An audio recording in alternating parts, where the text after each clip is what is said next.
What's up? How's it going, guys? Sorry, did I scratch you? Yeah, it's fine. I forgot which hand I had my magic band. Well, I usually wear it on this one. We are constantly throwing hands. What's up, guys? Welcome. Good evening. Let me know, as usual, if you can hear us. It is cold, wet, and rainy in the Northeast right now, so we have been getting that. Snowy in some areas. Yeah, actually. It's not particularly enjoyable, I'll be honest. We've been getting that flashing, like, Wi-Fi, maybe choppy signal, so hopefully you guys can see and hear us okay. Everyone's saying sound is good in the chat, so I think they we're okay for now. Yeah, it's a little bit delayed on our end, so I apologize if we're getting things a little bit after you guys are responding to them, but thank you all for doing our sound check. Thanks for keeping us in line. Who's in here? So, I saw that Kim is in for a live show. Hi, Kim. Finally catching one of these live. You guys, you've been in here before. I swear you've been in here before. I know we've said hi to you many times. But thank you, Kim, for joining us. We're very happy that you're here. Tim, Storming Thrills, welcome, welcome. Once again, everyone, for those who are... People laying the gauntlet down already with their teams. For those who are not familiar, I am not calling myself my own best friend. This is our friend Tim, who actually works at Hershey Park and is our insider. Storming Thrills, welcome to the chat. Mandy! Hey, Mandy. I think she's also... It would kind of be a betrayal if you didn't have Honestly, if Walt your Disney brand World. is soaring over the magic or Walt Disney World, you probably gotta... Right, you chose the side. And that's totally Crystal! fine. Welcome, welcome! This is going to be a fun one, Crystal. I don't know how long you can stay, but we have a lot of things to throw into the blender tonight. And Mitch! Yes, Mitch is here. The great debate. Mitch, welcome, welcome. We have Chad. Well, I'm did in reverse order, but Vanessa and Chad, both operating separate accounts. Thank you guys for joining. Appreciate you all. This is a square on my screen. Yes, I don't know what it is on your... Oh, it's a little a cat laughing. Oh, you're using emojis that StreamYard does not recognize. That's okay. I do see it on the chat, though. Yes. I do see it on the chat. It's a little mischievous dragon of some sort. It's a dragon? Oh, it might be a cat. Is it a cat? It looks like a laughing cat to me. It could be any of those things, and I would be It's a little creature that is laughing. or making a weird face. Okay, so we got plenty of people in is the highlight, I think. Thank you guys so much for joining us. We really appreciate it as usual. If you're new to the area, and by the area I mean the chat, this is how we do live streams. It's just word vomit, and then we figure out what went wrong later. I'm Tim. I'm Katie. And we're here live every other Tuesday, I think, at 7:30 p.m. Eastern Time. Tonight, we're going to be talking about something that just tugs on our heartstrings every time we go to Orlando. Because every time we go to Orlando, let's be real, if you're going to Orlando, you're going to probably go to Universal and Disney World, right? Especially if you're going for a long trip. Yeah, it's really, really hard to get in and out of Orlando without hitting both of the famous tentpole resorts. But if you could only do one, fam, if you could only do one, which one would it be? We have done an analytical study, a deep dive, as it were. Tim did a study. No, we both did it. You contributed. Okay. I feel like I just have my feelings. Look. Okay, if we were going solely on the basis of our opinion, that would be one thing. But we have a logical, thought-out argument as to why we one did resort. Break it down. Everyone has different opinions, and you can definitely love Walt Disney World and Universal Orlando. We do, for different reasons. Obviously, I wouldn't have a closet full of ears. I went Hufflepuff for We Orlando, decided to represent Universal. both sides. So yeah, and Katie came in with her Walt Disney World. Tim Tim actually wanted to be Disney, and I was like, but you're not going to wear ears, are you? I have more. Well, no. So I said I should be Disney. You won't catch me in ears. I have caught him in ears twice. No, well, for parody. Photo. For the purposes of parody, maybe, but not for actual real life. I will probably not be caught in ears.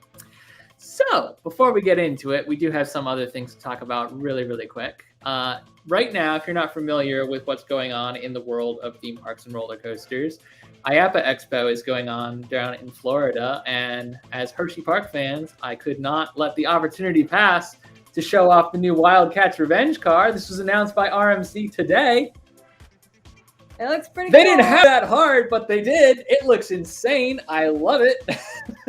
when they said like 2 brand new theme trains for the Hershey Park, they're getting a new RMC Rocky Mountain Construction roller coaster at Hershey Park, being built on top of the existing supports for the Wildcat, which is a now defunct wooden coaster that's been there since what, the 80s? No, it's like 2002 or something. No, Tim, how long is Wildcat? I don't think Wildcat is 50 years old. I don't think it's 50.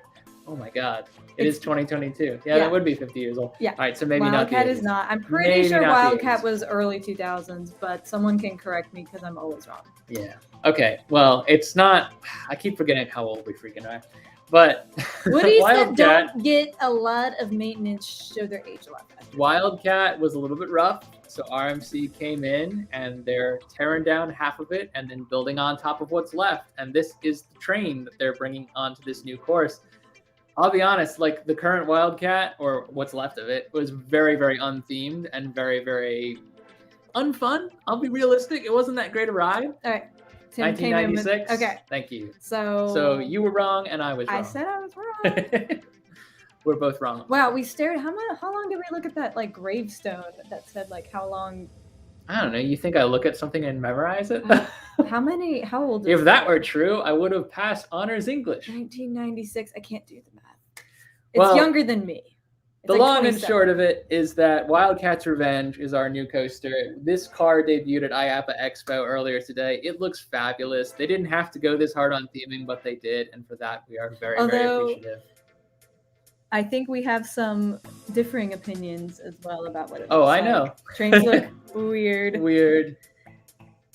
And look like the carved bear. I also think we're looking at it from like a weird angle. I think it was like head on. It might look a little strange. I will say, in defense of Chad and Vanessa's opinion, they weirdly skewed panther as opposed to what I expected, which was more cougar. But yeah, it's true. It is. I think if it was like a golden lion, it would look a little bit, but that wouldn't blend in with the new color scheme as well. But technically, a Wildcat could be any large cat. Yes, I think it is well within the parameters of Wildcat. Yes. We have many people who support the Wildcat for super rough. Yes. So hopefully not anymore when it opens. And guys, we're just proud that they went with the theming anyway and not just here's a boring old train. Yes. And guys, Mandy from WDW Through My Eyes might love Disney World, but she also loves Hershey Park and has a ton of content on her channel to that end. So make sure to go check her out. Yes. Yes. Also presented at IAAPA. Speaking of this weird thing. Oh, that's not even that's a different photo than you sent me earlier. Yeah, the photo I sent you was the one that Midway Mayhem took, but this is I think a higher resolution photo. Oh. So this is the surf coaster that's debuting at SeaWorld Orlando sometime next year. I can honestly say I've never seen anything quite like it. I don't know how to feel about it, but I trust B&M. The base does look like a surfboard. It's a literal surfboard. It is a literal surfboard. Cool. It's a standing coaster, which made Katie a little unhappy. But I honestly, honey, I think you're gonna do fine on this one. It's B&M. B&M's never done a stand-up coaster before. Did B&M not make the Green Lantern coaster? No, they did not. Who made that one? I don't think. Someone correct me if I'm wrong. Someone tell us who made This is a first of its kind coaster, is all I can tell you. That's what they've been advertising it as. So I can certainly say I have not seen any trains like this in my entire lifetime. So I am excited to do it. Whether or not Katie enjoys it is yet to be seen. If it doesn't go upside down, maybe. Oh, it's going to go upside down. Dang. This is on you for not investigating the photos of construction.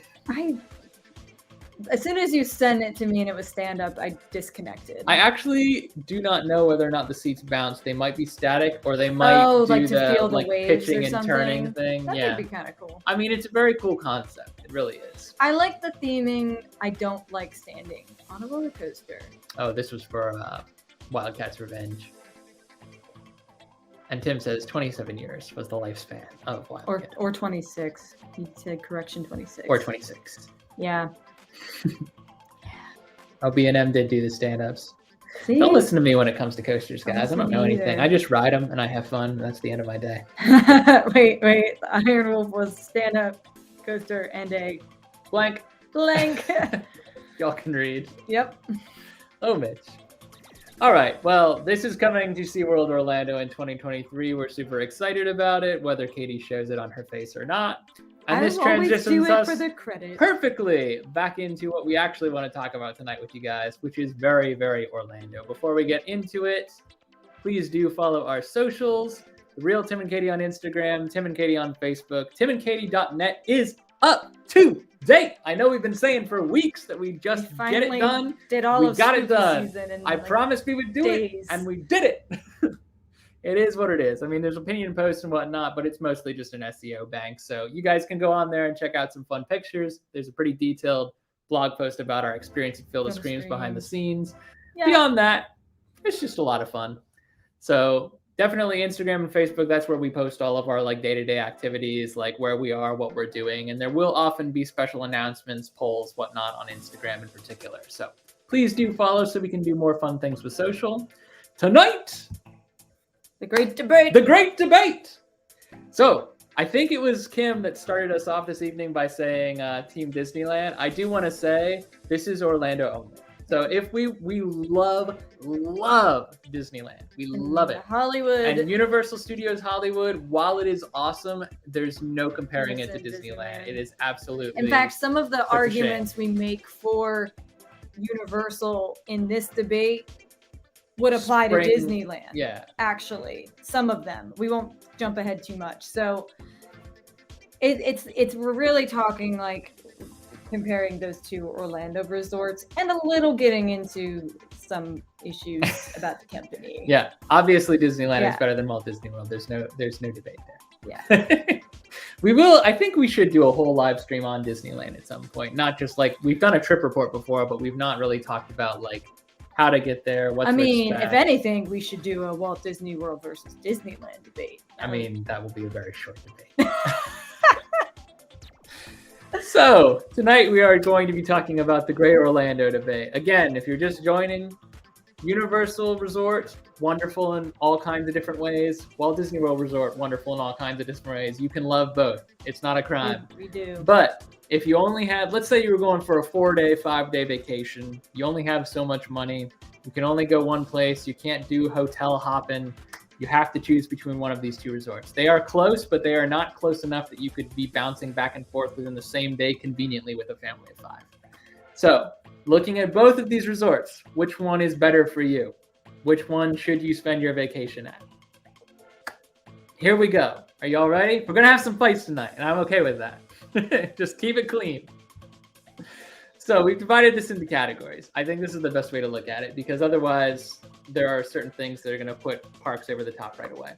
So first thing is what makes both of these resorts similar, but not necessarily the same. So IPs, intellectual properties, is talking about characters, fandoms, themes, what kind of, at Six Flags, it's Batman and Superman and the Justice League and the Looney Tunes. Like, what kind of characters does Disney have the rights to that they can market and utilize in the parks to bring in an extra draw? What kinds of characters does Universal have? Now, this is going to be a very busy screen next slide, so bear with me. We're banking on nostalgia in both parks. That live, a little pop-up, bane of my existence. So, looking at Universal versus Disney, what we're really banking on in both parks, especially, I would say, over the last 20 years in particular, nostalgia. Universal has the rights to Jurassic Park and Harry Potter, as well as Jurassic World and Fantastic Beasts. Things like E.T. and things but I'll get there, honey. The nostalgia is all about what rings true to the 90s babies at this point. Okay, nostalgia is not okay. This is right now in the park. Will you just trust me for once? Can we have one live stream where you just trust me? No, because you can't just say nostalgia only applies to 90s babies. I'm talking about specifically what's on. We have people in our chat. What's on this screen? What is on this screen? Tell me what's on the screen. This is the Renaissance era of Disney versus Harry Potter and Jurassic Park. These are the IPs that are drawing people in most notably in both of these resorts. I was trying to defend you guys. I'm sorry. Go vomit in a back room if you need to, but I'm going to do what I'm going to do. Nostalgia. Either way, you're looking at it. Like if you approach it from Katie's point of view, E.T., Jaws is gone E.T. is really the only legacy character from the original opening day attractions at Universal. Studios has Betty Boop as characters, Lucy from I Love Lucy. There's tons of characters, yes, from the legacy days of Universal, but there's not a whole lot of attractions built around those characters. No, I think that Disney leans more into the nostalgia factor better, and I think that's what keeps people our age and older than us bringing their kids back, because they want to relive your childhood. I don't think people go I don't think people go to Universal necessarily to live their childhood. Even people in their 30s who grew up reading Harry Potter are not necessarily living their childhood. They're just living their lives. But that's kind of my whole point, is that if you go to Disney, no matter what age you were born into, the Renaissance era spanned like 20 years. So you have the ability to lean into these characters, which was my whole point. If you hadn't interrupted me, I would have got there, but you don't trust me. So Harry Potter and Jurassic Park are the two big IP properties that Universal has. And that spans a much shorter period of time for people going specifically for fandoms and characters. As I said, they do have Marilyn Monroe, who I love to see every time we go. They do have Betty Boop, who I've seen once.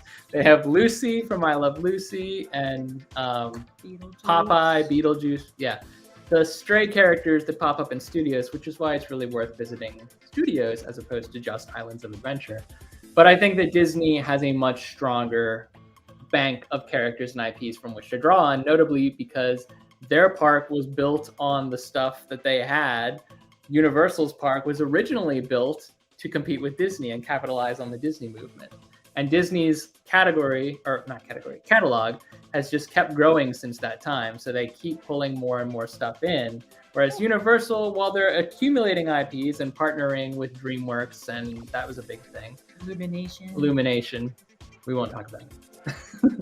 We are going to talk about Minions, actually. They have done a really good job of keeping pace with Disney, and in many ways, I think they might pull ahead in the next 10 years. But at the moment, I think that Disney wins on the basis of nostalgia alone. Recent trends, talking of Minions, also lean very heavily into the family entertainment that's been broadcasted on both platforms. So we all know that Peacock is a complete bust. We won't even talk about that. But Disney Plus has brought a lot of new properties to the Disney parks, DreamWorks, Illumination, and other Universal properties, including the Fast and the Furious, which we also want to talk about. Movies, great. Ride.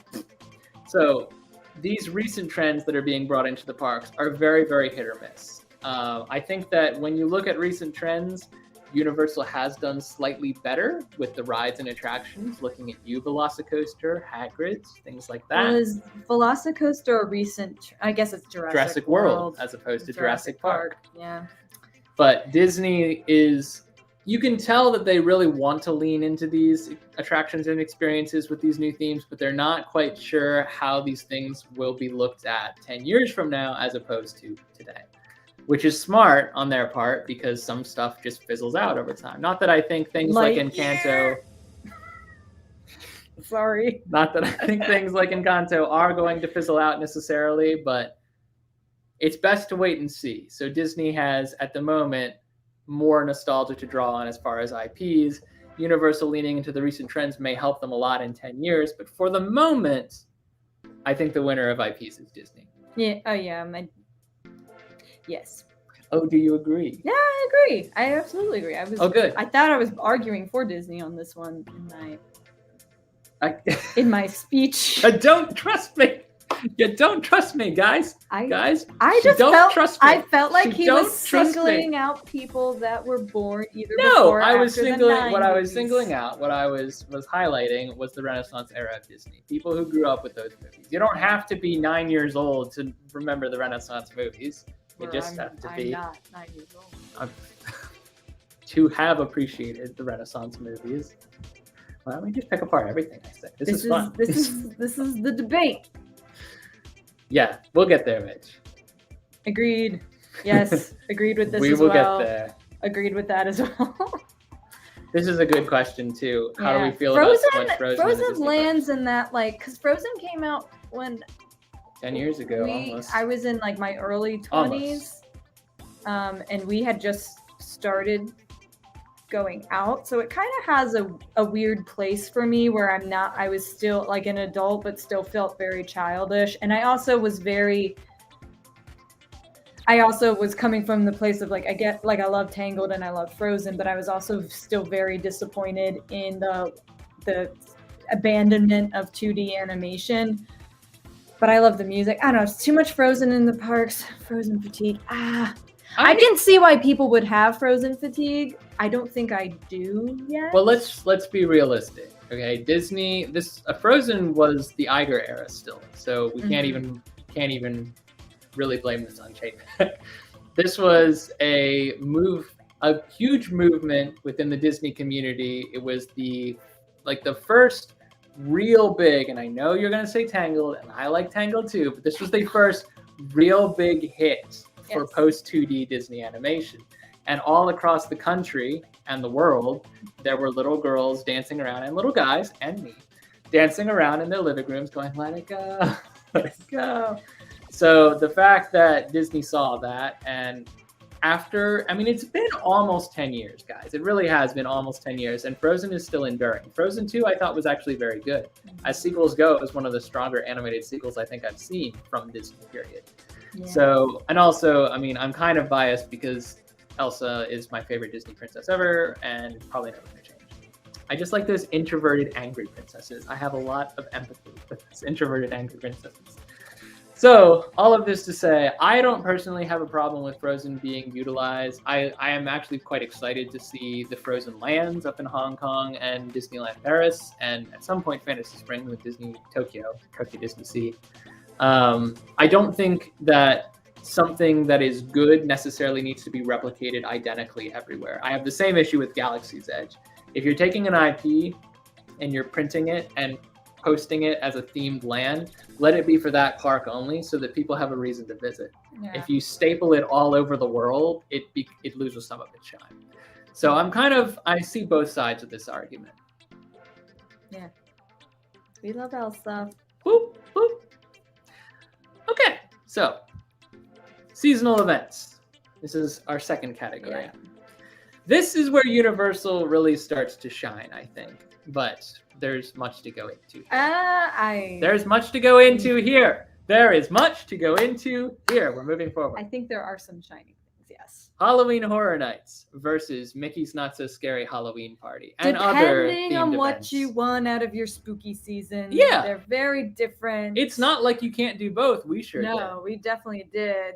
But this is night and day in terms of production value. Disney, for all the magic that they do create, and I think they're very, very good at creating a fun, spooky but not scary, hence the name, Halloween event for families and kids and kids at heart. We went to Mickey's Not So Scary. We had a wonderful time. I honestly can't stress how fun that party was. Halloween Horror Nights, if you're leaning more into like the spooky scary, they do something different every year, and they build these things up from scratch every year, which is something that Disney doesn't have to do. So in terms of like coming from the back and now we're here, Halloween Horror Nights kicks Mickey's Not So Scary Party out of the stadium, in my opinion. Having said that, of course, there are very different events. Like you could go to Halloween Horror Nights and go to Mickey's Not So Scary and get two completely different experiences out of it, as we would expect. So I would say that Universal probably has the edge on production value and everything else that goes on during Halloween Horror Nights. Food, I would argue, was better at Halloween Horror Nights than it was at Mickey's Not So Scary. If we're comparing, I will say also in, throwing something towards Universal, the fact that you can get like a Halloween Horror Nights pass for the season and go multiple times and go with different people. Mm-hmm. Yeah. And you Disney's really get the chance to do like, it's hard ticketed for Halloween Horror Nights too, but the fact that if you are a local or you're staying more than a few days, you can go more than once. Not to say you can't go to Mickey's Not So Scary more than once, but you buy multiple tickets and it's not probably worth your extra money. You could do Halloween Horror Nights, Kim. Yeah. I believe in you. But anyway, you got to do it at least once. I feel like if you're in Orlando, but it really is like if being scared and a higher level of spookiness and Halloween and thrill is not your thing, then, you know, there's nothing wrong with that. I'm saving some of these comments for the next slide. I see them pouring in. Holidays. We have holidays as well. I will say... Well, winter, Christmas, holidays. Yeah. So Mitch leans into Universal's way better at the holiday events, whereas Kim feels that Disney wins the holidays. I personally would tend to agree more with Kim. I feel like Disney is a little bit better at the holiday cheer. And they do deck out all the parks. It used to be just the Magic Kingdom, then it became the Magic Kingdom and Hollywood Studios. Yeah. Now it's every park. Magic Epcot Kingdom. has the You mean festival of the Christmas holidays. Yeah, you mean Christmas at Hollywood. You said the Magic Kingdom at Hollywood? Oh, you said and Hollywood Studios. Sorry, my mind was fritzing because looking at this picture of Disney makes me so happy and yet mad that they're still not putting up the lights on the castle. And I know it's because the 50th anniversary decorations are on there, but I swear to God, if they put something up for like 100 years of Disney and they say, again, we're not putting the icing on the lights, of the icing on the castle, no, I'm done. Like, I can't. Projections are way cheaper than having people I love projections. Hogwarts during Christmas does look amazing. It does. And the Christmas at Hogwarts show, which we've really seen once, it's really, really fun. I think it's better than the actual like regular season event. Universal does a cool Christmas parade too, and they have their own, you know, Santa, and they partner with Macy's to do these like floats, like the balloon floats that you see for the Thanksgiving Day parade. So that's cool and unique, and I like that it doesn't directly compete with Disney's Christmas style parade either. And I will say, controversial opinion, but this will be different. Disney's standing up reindeer, I know so many people love them. They freak me out. They look so unnatural. Reindeer should not be standing up. It's so scary and so freaky to me. Like, their faces are cute, but everything else about them, I'm like, no, stop. The reindeer are coming to get you. It's so. See, I feel the same way about the soldiers, and everyone thinks. No, soldiers are supposed to stand up and walk. Yeah, but toy soldiers are not supposed to be that big, and they're scary. Like on the sugar plum fairy, what's it called? The Nutcracker. I can get behind the soldiers. The reindeer, scary. That's why. On the other hand, that's why I like going to Hershey Park, where they just bring in real reindeer, and they are so cute. Anyway. On the other hand, we do not have Earl the Squirrel. Earl the Squirrel's a wonderful. But Universal just recently started leaning into Earl the Squirrel when they found a squirrel in the Christmas tree that wouldn't leave and started attacking like people, and they were like, "Ah, cool, a Christmas mascot." It wasn't recent. It was fairly recent. I think it was in the last like 7 years. That's fairly recent in my mind. Anyway. That's less time than Wildcat's been around. Oh, it was tongue sticking out worse or better? Because I don't know if that's better for me. It's the standing up. It's not their faces. I agree with Kim's comment here. The dancing snowmen are super cute. Yes.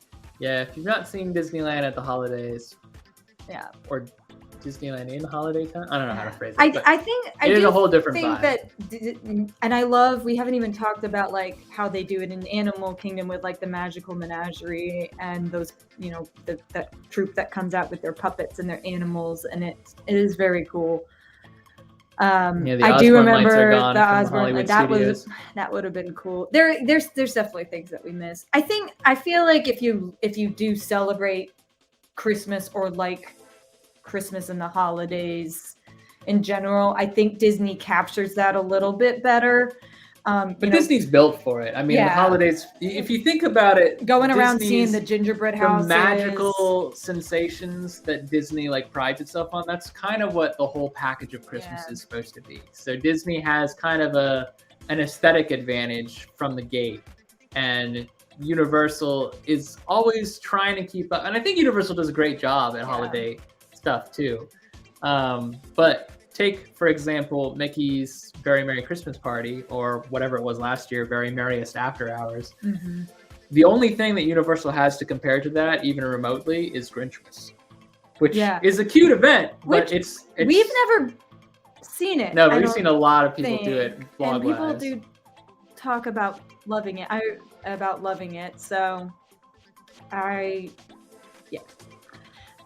This one's kind of hard. It's kind of different, and I do, but I do like Festival of the Holidays at Epcot too. I feel like both parks do it. I think both parks do a pretty good job about everything on this list, with some exceptions. But Yeah. I think that in this case, I'm gonna give Disney the win for Christmas time. Yeah. Sorry.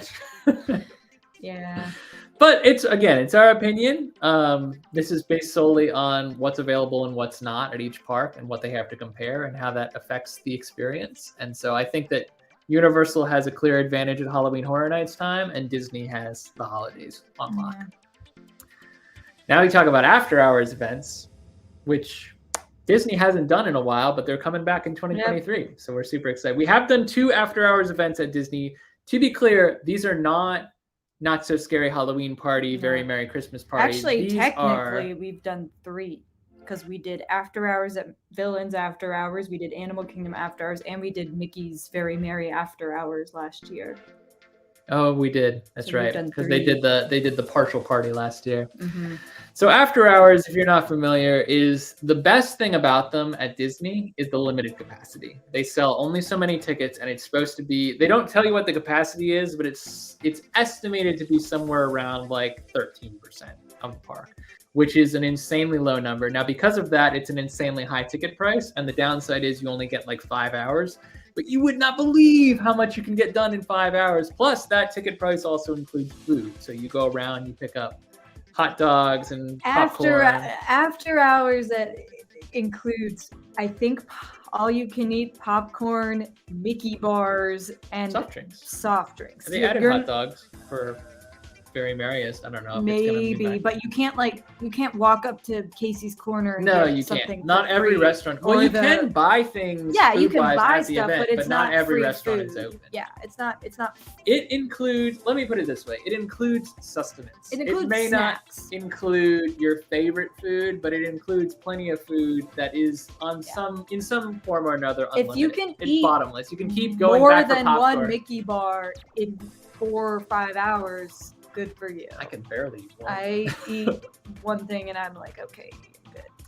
To your point, Vanessa, Orlando Informer is the only thing that Universal has to compare to the after hours events, which is why I think Disney is going to win this one, because Disney does crush the after hours game. Now, Orlando Informer, the deal with Orlando Informer is that Universal partners with Orlando Informer, which is a news source run by Taylor.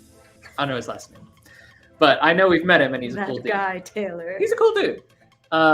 So Orlando Informer basically does the same thing. They book out Universal, and in contrast to Disney, which when they do after hours, they do like a couple times a week, sometimes, depending. It jumps from park to park. It's not every park does after hours all the time, but a couple times a week, they will do after hours at one park or another.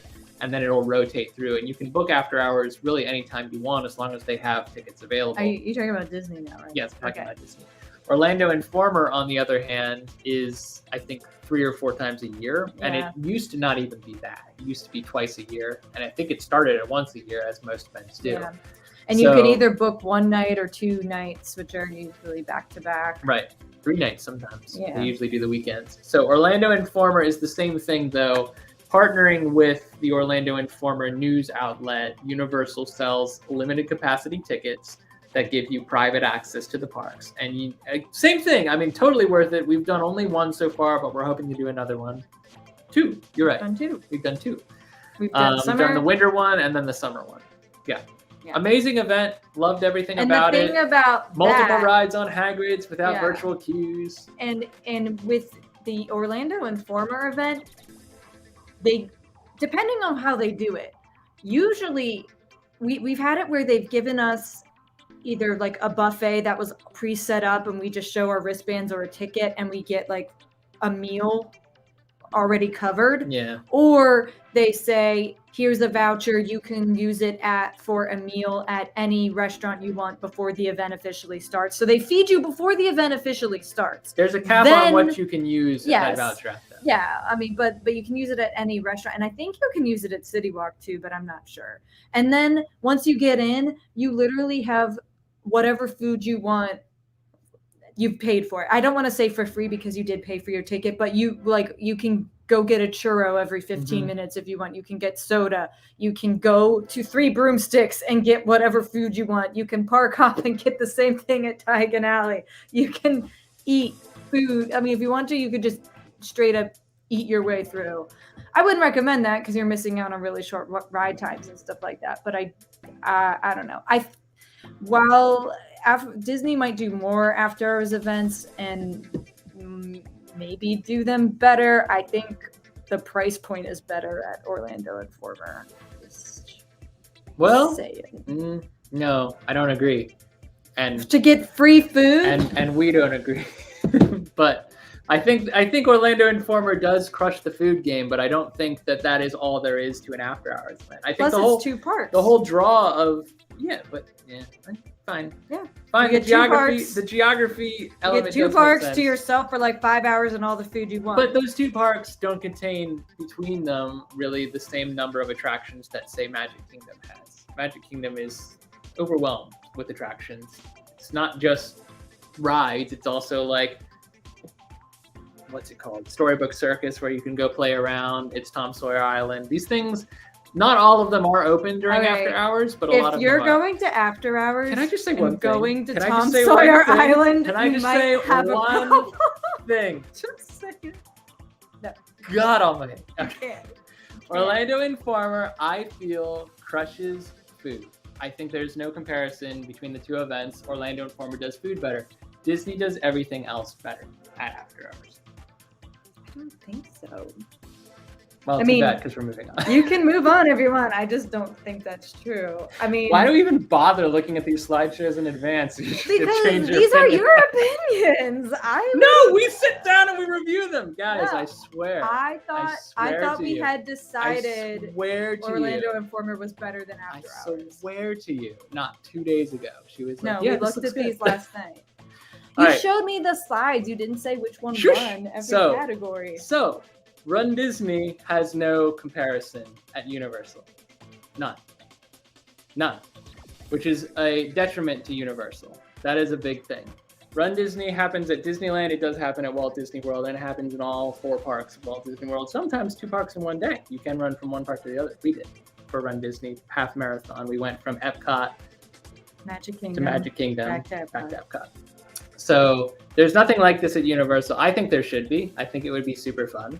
But unfortunately, they haven't introduced anything like this.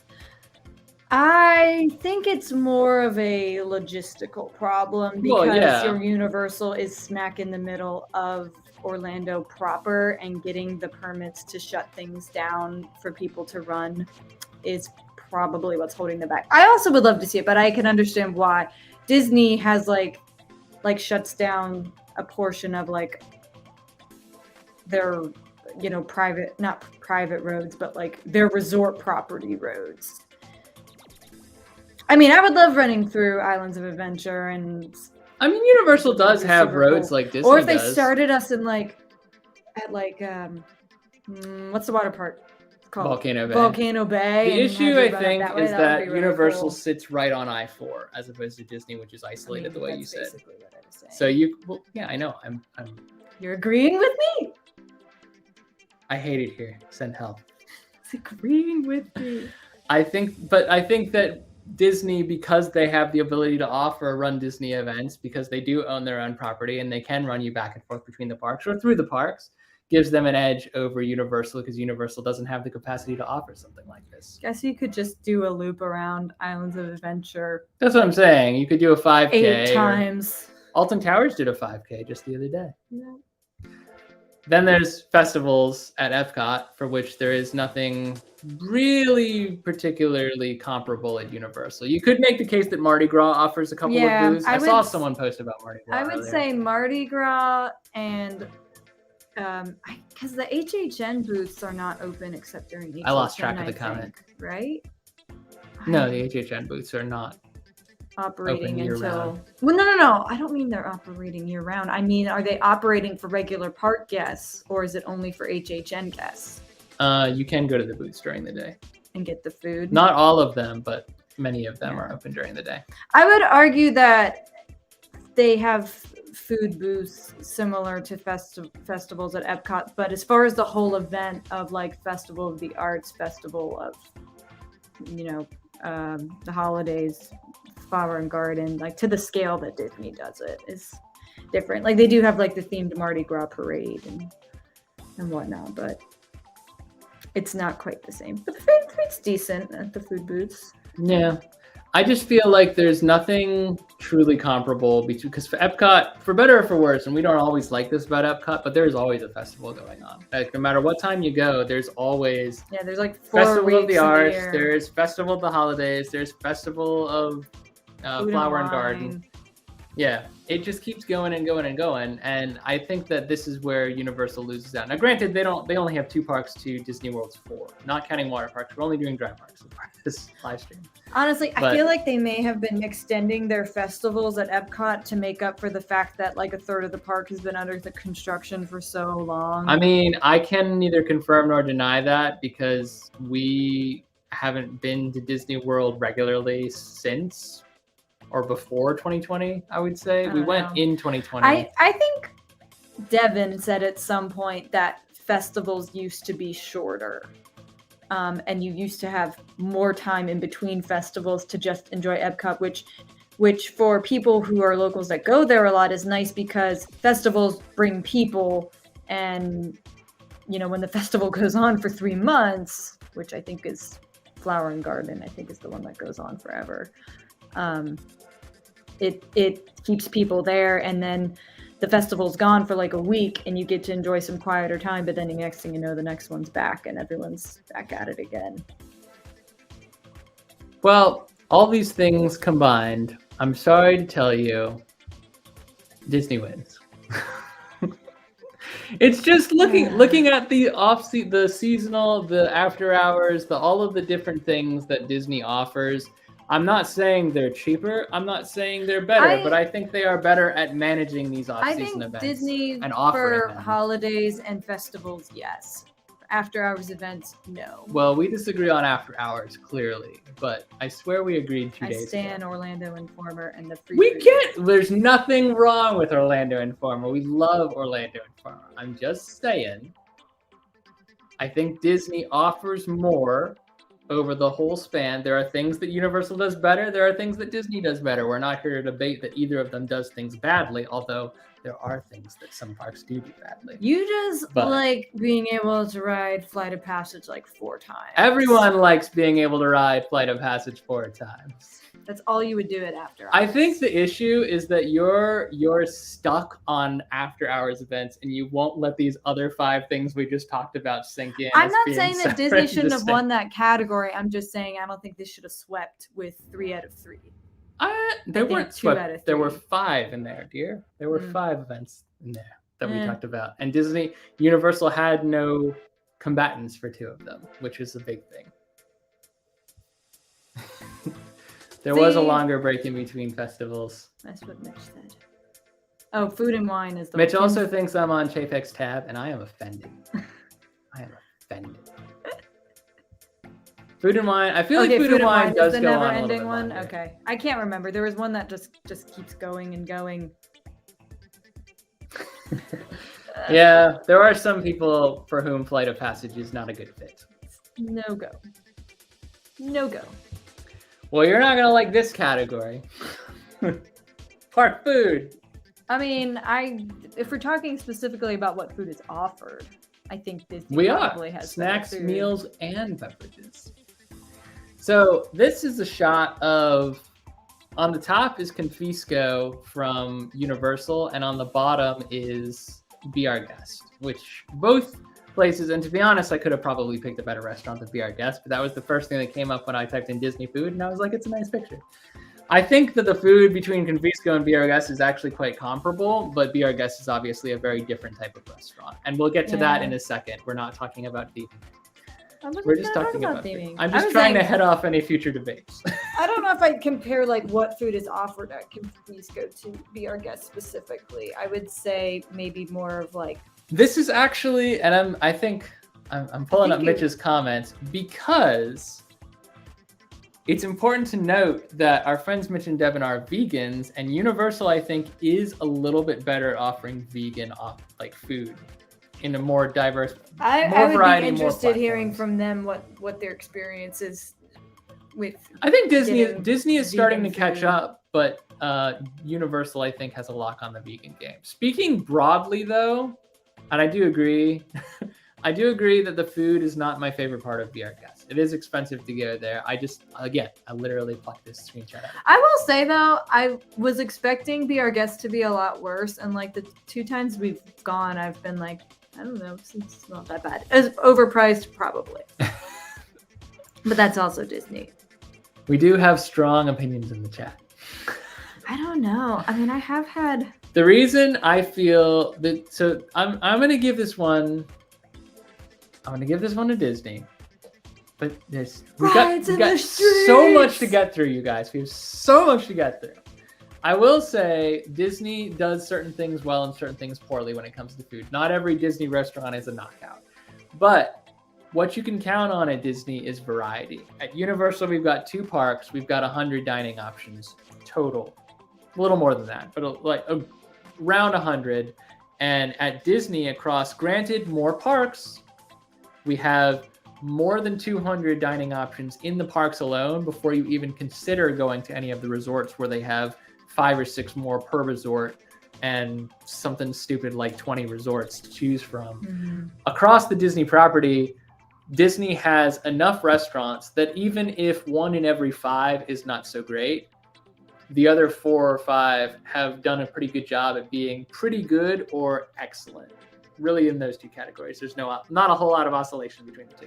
There are bad plates that I wouldn't recommend at certain restaurants, but to be honest with you, I think that Disney, on the basis of variety alone and the sheer volume and the number of chefs that they bring in to cook extravagant dishes, while Be Our Guest is not my top pick, I think that Disney does tie it up on food across the board. I will say in our experiences, we've probably enjoyed food at Disney property better than Universal, but we also didn't eat at Confisco Cafe until our most recent trip. Well, yeah, I mean, we really like Confisco. We like Mythos. We've had we've had Halloween Horror Nights food, which we really like. I think we've had Comic Strip Cafe food and Fantastic Four Diner food. Like, there's a lot of different options at Universal, but a lot of them, I'm just being realistic, because they have a smaller amount. They've got a smaller footprint. They don't have as much room to add restaurants. A lot more quick service than themed dining at Universal, and a lot more, I would say, chicken tenders and fries versus elegant cuisines. And Disney has more space. I will and say, they have the ability to expand. For how well themed, or at least how much effort was put into theming for both the Harry Potter restaurants, the fact that they're both quick service is really disappointing. It is. I feel like if they basically. Your time's coming, Mitch. I promise. I got a lot to say. Accidentally removed my magic band. Oh no. The fact that they built an expansion or a second part of the Harry Potter theming, and then basically kind of built because 3 broomsticks and hogs. What is the other one? Oh no! The Leaky Cauldron. Leaky Cauldron are very similar. Like, they offer very similar things, and I feel like one of them should have been a table service restaurant. 100%. Universal is sorely lacking in table service restaurants, and I think that Disney, while I agree that they are lacking in vegetarian options, it seems like the menus are stacked very heavily. Like 8 out of 10 entrees are not vegan, not vegetarian. I will say that. But again, I think variety is their asset on this one. But since you brought up theming, let's talk about theming, because what Disney does especially well on the food bracket as well is theming. Universal has the Harry Potter restaurant. They have Mythos, which is arguably very well themed. They have Confisco, which is pretty well themed as well. But look at everything else that Disney has between Be Our Guest. I had so many lined up in my head, and now they're all done. Wait, are you talking about like extravagant themed restaurants? They have everything in Disney Springs. I mean, you have like themed. Cinderella's Royal Table. Cinderella's Royal. There we go. Cinderella's Royal Table. They have Oga's Cantina, which granted is not where you get the best food, but they have these themed dining experiences. They just keep adding and adding and adding to the immersion factor of the park. So if I'm going to go get food, Space 220. I mean, let's be realistic. I'm going to go to the Rainforest Cafe more often Mandy than not. came in with Space 220. So yes, that's true. That's Space a good, 220 that's is a good theme. Space 220 is a really great one.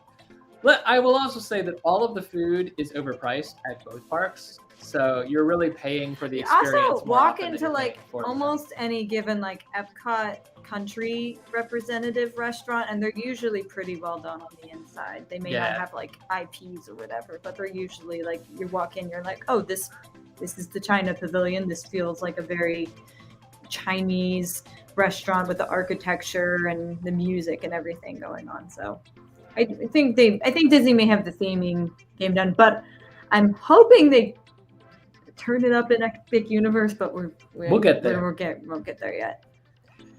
For the moment, based on our experience and our opinions, we think Disney wins overall in food. I think anyone who stuck it out this far will recognize that if Katie and I agree on something, it must be so. Okay, that's not true. If you enjoy Universal food better, great. Universal does. I hope Disney offers you more options in the future. I have really picked up some Universal dining I can hear Mitch booing all the way over here.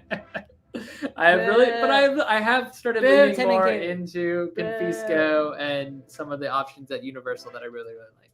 It's just that Disney has more variety, and they have, of the variety, like I say, probably 4 out of every 5 restaurants offer pretty good food. If we're gonna talk about like what's offered at like City Walk versus Disney Springs too. No, because I'll still total out. No. I mean, like, if you're gonna go into Disney Springs and City Walk, I think there's more higher quality dining offered at Springs over City Walk. Yeah, probably. But that's what I'm saying. Like 4 out of 5. Yeah. 4 out of 5. It's a pretty good ratio. Attraction variety. Seeming to screaming. Yes, Mitch. I'm. Your day's coming, man. Your day's coming. I hope they turn things around for you guys at Disney. Attraction variety. So we've already obviously spent almost an hour talking about some of this stuff. I can't afford to go into the varieties of different rides and different characters and have each of those things be like a paragon that we rate on their own. So what we did here was we just looked at everything that is offered in the parks for fun, between character meets, kids play activities, rides, thrill rides, dark rides, screen rides, all of that. And I just want to do a really high level here because there's better stuff. There's better stuff to get to than rides. Rides. And that's me saying that. I'm a huge ride guy. So starting with kids' attractions and activities, I will say Disney has Storybook Circus at Magic Kingdom. What else do they have? That's like specifically like a play area for kids. At like all Disney parks or Magic Kingdom? Yeah, I mean Epcot, they have the Imaginations Pavilion where I know they have like interactive exhibits, and they do have outside Mission Space, that little arcade, and outside Spaceship Earth. There's like 1 or 2 like little playgrounds at Epcot that are not particularly themed, but they're just little playgrounds. I mean, I haven't been a true kid in Disney in a long time, so I really don't remember. I mean, they used to have like the Honey, I Shrunk the Kids playground. That was pretty great. Which was amazing, and I remember that. And I will say that Universal has... Oh, yeah, Dino Land, the Boneyard. Right. That was the other one I was thinking of that I couldn't remember. Thank you. Universal Studios, at the moment, and through January, will have the Woody Woodpecker Kids Zone with Fievel's Playground, which is a fun little kids area. They also have what's pictured here, which is Camp Jurassic. In my opinion, probably the best play area I've ever been in, and I went in as an adult and thought it was the most fun thing I did that day. But in terms of kid zones, I will say that while Universal's kid zones are not as plentiful, they are way better themed and more expansive. They take up Camp Jurassic on its own takes up way more footprint than anything that Disney offers. Probably 2 Disney play areas combined don't take up the same amount of space as Camp Jurassic. And it's so elaborately themed, so much fun. The closest thing I can think about and in terms of Disney's offerings would be Tom Sawyer Island. Yeah. And while I know that the Woody Woodpecker Kids Zone is going to, in the short term, dampen the experience for younger kids who can't have quite as much fun at Universal Studios as they would at Islands of Adventure while this Camp Jurassic area is still open, Universal has promised that they're going to reopen that kids area with new themed experiences. Yeah, it will still be kids oriented. Right. I doubt the area itself is going away. I think more likely they're going to retheme it It's to probably DreamWorks or just going to Minions. be a Minion playground. So I'm going. Speaking of Frozen fatigue, Minion fatigue. Oh yeah, that's Minions, a thing. We hate them. I don't hate them. I love I know, I hate Despicable them. Me, but I hate. You cannot hate them. I hate them. I have Minions fatigue for sure. I'm gonna give kids attractions to Universal. I think they did a better job with theming. I know they have fewer of them, but I think quality over quantity. So Camp Jurassic for sure is a huge win. Looking at thrill rides, I don't even know if we need to talk about it. Yeah, Because I mean, look, Disney, to my knowledge, off the top of my head, Seven Dwarfs Mine Train, kinda, not really. Couple it's a thrilling family drops. Coaster. Expedition Everest is the only real true Definitely thrill a ride, thrill and now ride. Cosmic Rewind has just been added. Tron, if it ever freaking opens, might be a good contender at the Magic Kingdom. Yeah, but I think Tron is going to lean more into family. Oh, it is. coaster. It is. It's going to be a very thrilling attraction for a younger demographic, I would say. It's going to skew into the teens. And it's not going to be even remotely comparable to what you have with the Velocicoaster, and even Hagrid's, which is an incredible themed experience. Coaster, but it's arguably more thrilling than everything that Tron's going to throw at you. Yeah. Prepare for a lot of yellow. Mitch brings up another point that I didn't think about for the kids, the Bluto's Barge, where we never ever go because I hate water. But yeah, it is a playable area, and it's super fun. Shooting water and characters people hang out there. Yes. Yeah, I think we can go ahead and slam dunk this one for Universal, you guys. They have the Mummy, Velocicoaster, Gringotts is pretty thrilling, Hagrid's is pretty thrilling. I think that they have arguably a lot more thrill rides than things family like rides. The Dr. Doom's Fearfall, Tarop Tower. Which we rarely talk about, but we did go on that But with it Mitch, is and that it's was definitely a ton of fun. a thrill ride. Over at Disney, I think they do have the Dark Ride game locked up. Yeah. Because it's mostly dark rides. And I love dark rides. Don't get me wrong. There's things that I love about dark rides that I can't get from roller coasters. Oh, we did forget about Rip Ride Rocket, I didn't which is forget a about thrill it. ride. I didn't forget about but it. I hate that ride. I choose to ignore it. It is there. It exists. It is thrilling, but not for the right reasons. Anyway. Yeah, I just picked Little Mermaid, but there's a ton of little dark rides like this that are just set. And what I really like about Disney and Disneyland too, Kim, since I know you're on. Shout out to Disneyland. Disney's really good at building incredible, real true long dark rides and experiences that are cloaked behind very small sets and facades. Mm-hmm. So at Disneyland in particular, they're right on top of each other, all these dark rides and attractions. And it blows your mind how cool these immersive attractions are, knowing that you walked into a little doorway that big with nothing behind it. Disney overall used to be way better at hiding their show buildings. Yes. You definitely can't see many of them in Disneyland at all. Many in Magic Kingdom are hidden. Unfortunately, I think you start to lose it a bit in Epcot, where it's the gigantic. Well, now, but also galaxy. because Epcot from the get-go has been very flat and not as textured, so it's easy to see the Guardians show building where it might not be able to. You definitely can't see the Little Mermaid show building. No, you could see rocks. Yeah. Hey Jay. Hi, Jay. Welcome. Thanks for joining us. You missed the first round of fights, but there will be more. Don't watch the replay. Don't worry. April's in too. Hey, April. Thanks for joining. Yes. Agreed. They still are, I think, are upheld in Disneyland. Very, very well. Yeah. Not from the outside where you can see all the pylons with the facades on the back and whatnot, but I mean, I didn't even think about how much is hiding behind Haunted Mansion at Disney World until we watched this video about a possible a not concept that's actually happening, but what could What they should add happen. what could they add a restaurant there? And I was like, oh my gosh, I didn't realize how big that show building was, because it makes a lot of sense. But anyway, I mean, to the point, I think traditional dark ride Disney wins. Yeah. And I don't think anyone's going to argue that. So for those keeping track at home, so far we have 2 for Universal, 1 for Disney. Universal dark rides recently, should I say that? They do tend to.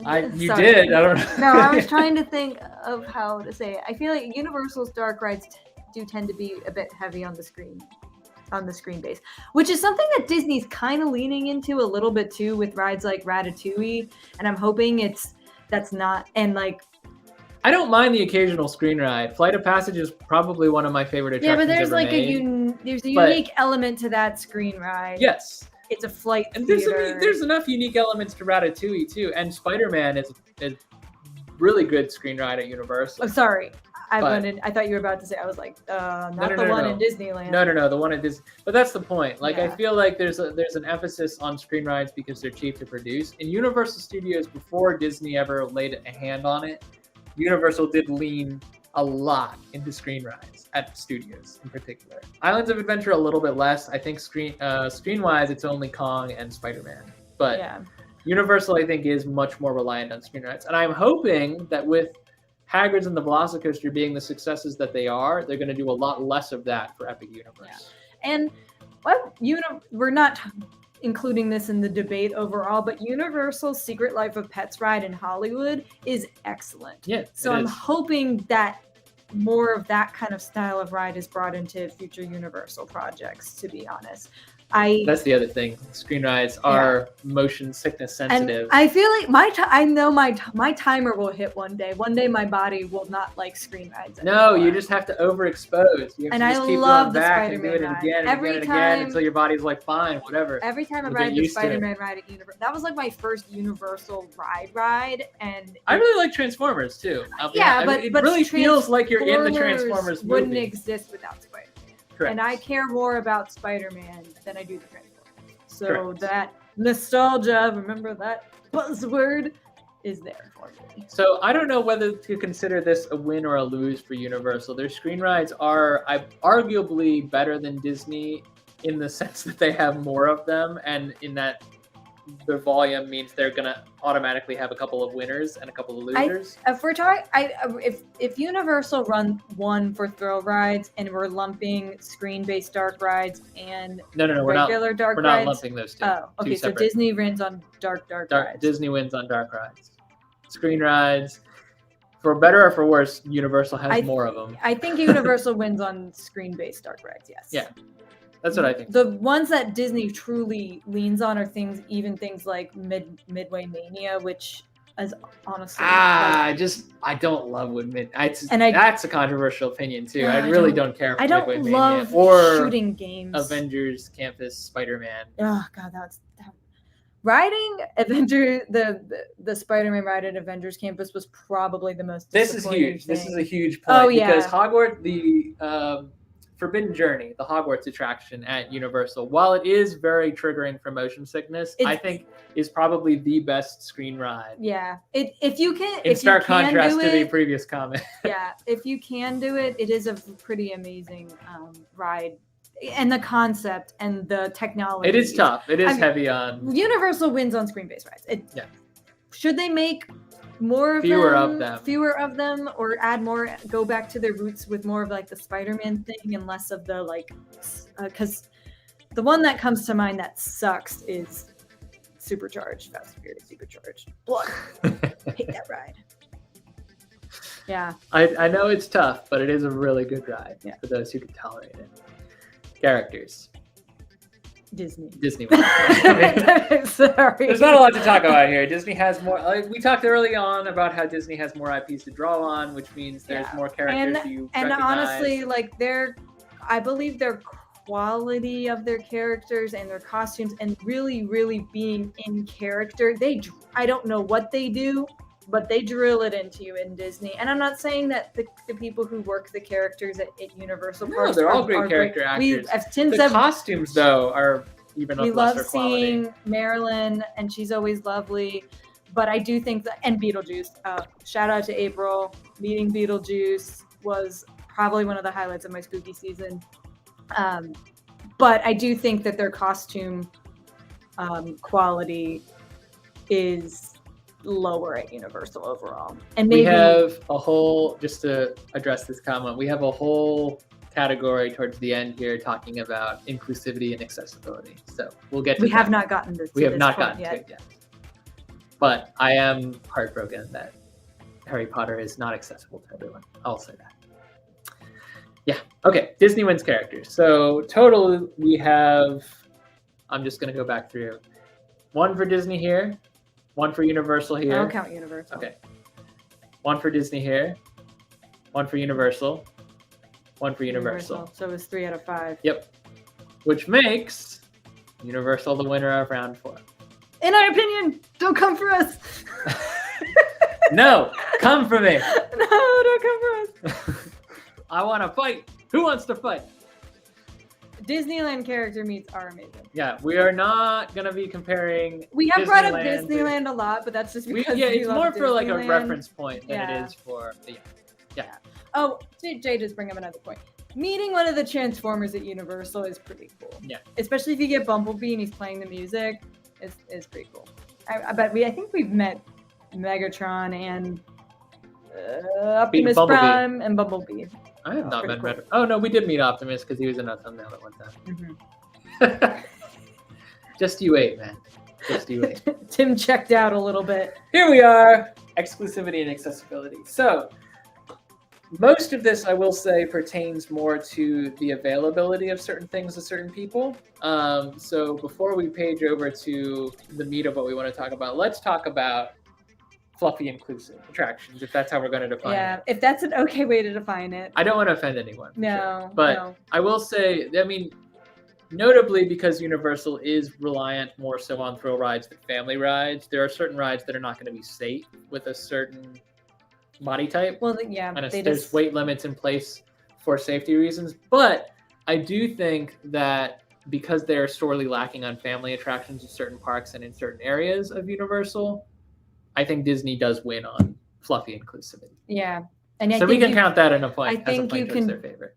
If you're a person of with fluff, I'm sorry. I don't want to. We love all of you, so I want you to.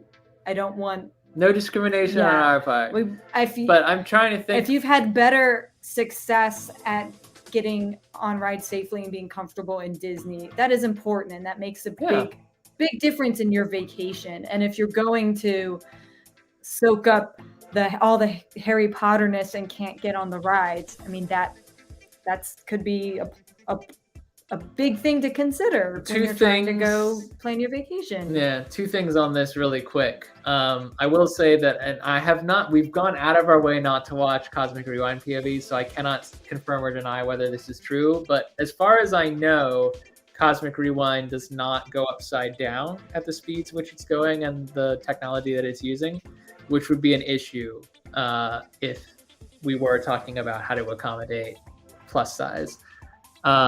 Universal, it's arguable that Hagrid's could have been made to accommodate larger body types. I will say that. There's no reason that Hagrid's I think they could have made like what they do with some like B&M suspended and say like this row. Now the problem with that is the way they load people, because you can't request a row, whatever. So I think that's where the problem is they didn't think about that. They could have made like the back row accommodate people of different sizes on Hagrid's or something like that. But I think the problem with that is the operations. And I'm not saying that they couldn't have done something different, but they didn't. And I'm sorry. And I wish it were different. I do feel like Hagrid's does have an element of thrill that they would have to compensate for, but I also feel like they could have done something to accommodate plus sizes on Hagrid's. I know that on Velocicoaster and Incredible Hulk, and what's the one we were just talking about that I can't remember now? What, a roller coaster? Yeah. Disney or Universal? Oh, we were talking about Customs Rewind, so I wouldn't have had anything to draw on there. Yeah, those two big thrill rides and attractions, I know for because of the way the physics work out, it would have been really, really difficult to have it be as thrilling an experience and still accommodate over X weight, which is difficult. And I know that's a hard place for the park to be in, and I know it's a hard place for the guests to be in. But there are other, like I say, if they had leaned more into family attractions at Universal, they could have done a better job of being more inclusive. And Kim's bringing up a point that I'm remembering this now. The Secret Life of Pets is tight. They're small. It's small. Small boxes. I think the issue there might have been the lack of a footprint to work with and how they were going to but make I the still feel experience like more... they still, like, if they can, they still can try. I think that's what, you know, our friends are making the point here is they can try. Yeah, they can try, and they should. If they can make, like, and I'm not trying to compare someone who's of heavier weight than I am to a disability, but if they can make, like, a weird wheelchair accessible ride vehicle. That's what Tim's saying. The last car on Tron will be the normal coaster seat where you can sit. So yeah, there are things that they could do better at Universal on this front. I think that Disney is better at this overall. So, but thank you for bringing up that for discussion, because it is important, and it is important when planning your vacation. And we draw from other people's experiences. Definitely. For that insight, definitely. Talking of things that Disney maybe does not do so well. Annual passes. I have here a Universal annual pass that I purchased last year. It was so easy. I could pick up any pass I wanted and walk into the park that very day, 15 minutes later. Disney, as much as we love Disney, it has become really, really, really difficult to get access as an annual pass holder. We happen to have annual passes at Disney that we were able to renew from year to year. This year, we had to renew out of fear that we would not be able to get them back if we let them lapse. Yeah, basically. Which is a problem. We talked to a couple people, Disney employees and just normal people, and they were like, don't let those lapse. Don't let them lapse. You won't be able to get them back. And they're right. I mean, the more we heard that, the more we're like, yeah, that's a good point. Because we might want them later and not be able to get them. And that's a problem. That's a huge problem. And I know that from the executive standpoint that Disney is now operating from, I won't name names. I think we already named his name. We may have already named names. Anyways, it looks from the landscape, economically speaking, like it makes a lot more sense to push people towards day passes, because those people are likely going to be the once in a lifetimers or the once in 20 yearsers, or the people who come for a week and a half to stay on property and spend as much money as possible.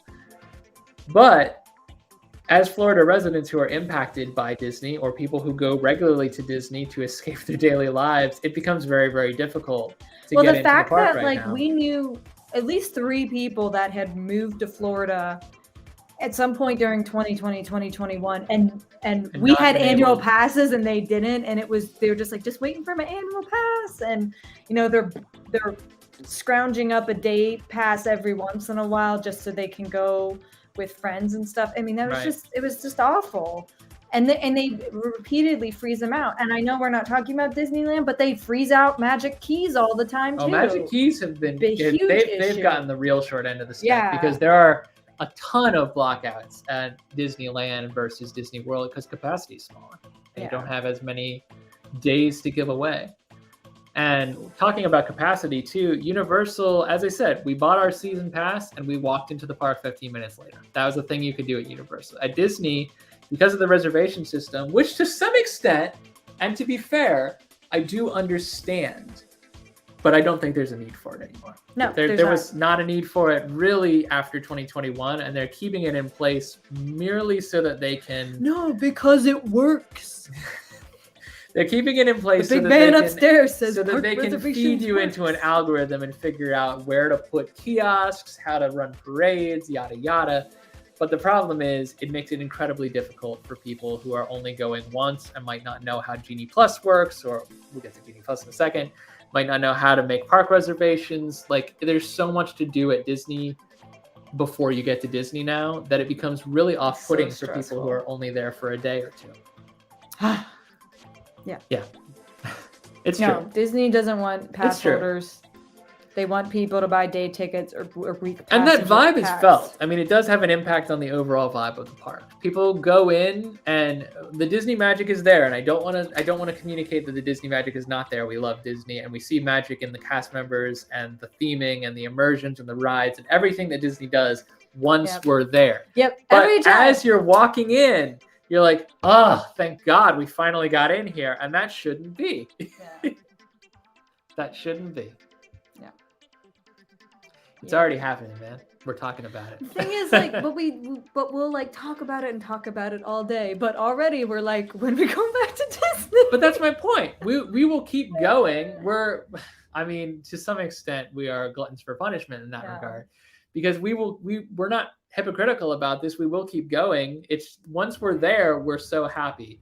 Getting there is such a struggle now that they will lose fans, and they will lose regulars over the inability to get in and get in cleanly. Yeah. I mean, right now, like, I don't recommend people to go. I have a friend who caught the Disney bug in the last like year and a half, and she's gone like 4 times and bought day tickets every time. And I'm like, I can't live that life. Like, I don't know. I don't know how you do it. You have to right now. That's the only way you're getting in. There's other problems. Yeah. Park hopping capacity. At Universal, for whatever reason, park hopping has never been an issue. You can, as long as Hogwarts Express is running, you can hop on Hogwarts Express. As long as you have a park and jump hopper, between. you can park hop at Universal. Jump between 2 parks, no issues. You don't have to call. You don't have to check. You don't need a reservation. You can. You just go. And you can walk in and get on Hagrid's first thing in the morning with your early park entry from Universal. Ride Hagrid's and in 20 minutes, park hop over and get on Diagon Alley if the park is open, and ride Gringotts. You can do and then when you're done with that, you can go back. You can do it as many times as you want, as long as you buzz into one park and go to the next one. Like, it does not matter. Whereas at Disney, you can have a dining reservation for Cinderella's Royal Table, which you usually have to pay for in advance, by the way, for that one, at the castle at 4 p.m. You can go to Epcot in the morning, let's say. You can hop over to the Magic Kingdom to make your dining reservation, and you can be told at the front gate that you can't get in. It rarely happens, but it happens, and it has happened to people that we know. So it's not unheard of that Disney will turn you away simply because they don't have, and it's not even really a capacity issue, because really prior to the pandemic, and I know things are different, I recognize that things have changed. Prior to the pandemic, the only times that capacity would ever be reached at any of the Disney parks would be New Year's Eve, Christmas Day. Yeah. Both of those dates were big on capacity limit. And even then, it rarely happened. It happened once or twice in the history of the park's last 10 years. But over the course of the pandemic, I think what happened is park hopping capacity is measured at a very different level than day guest capacity.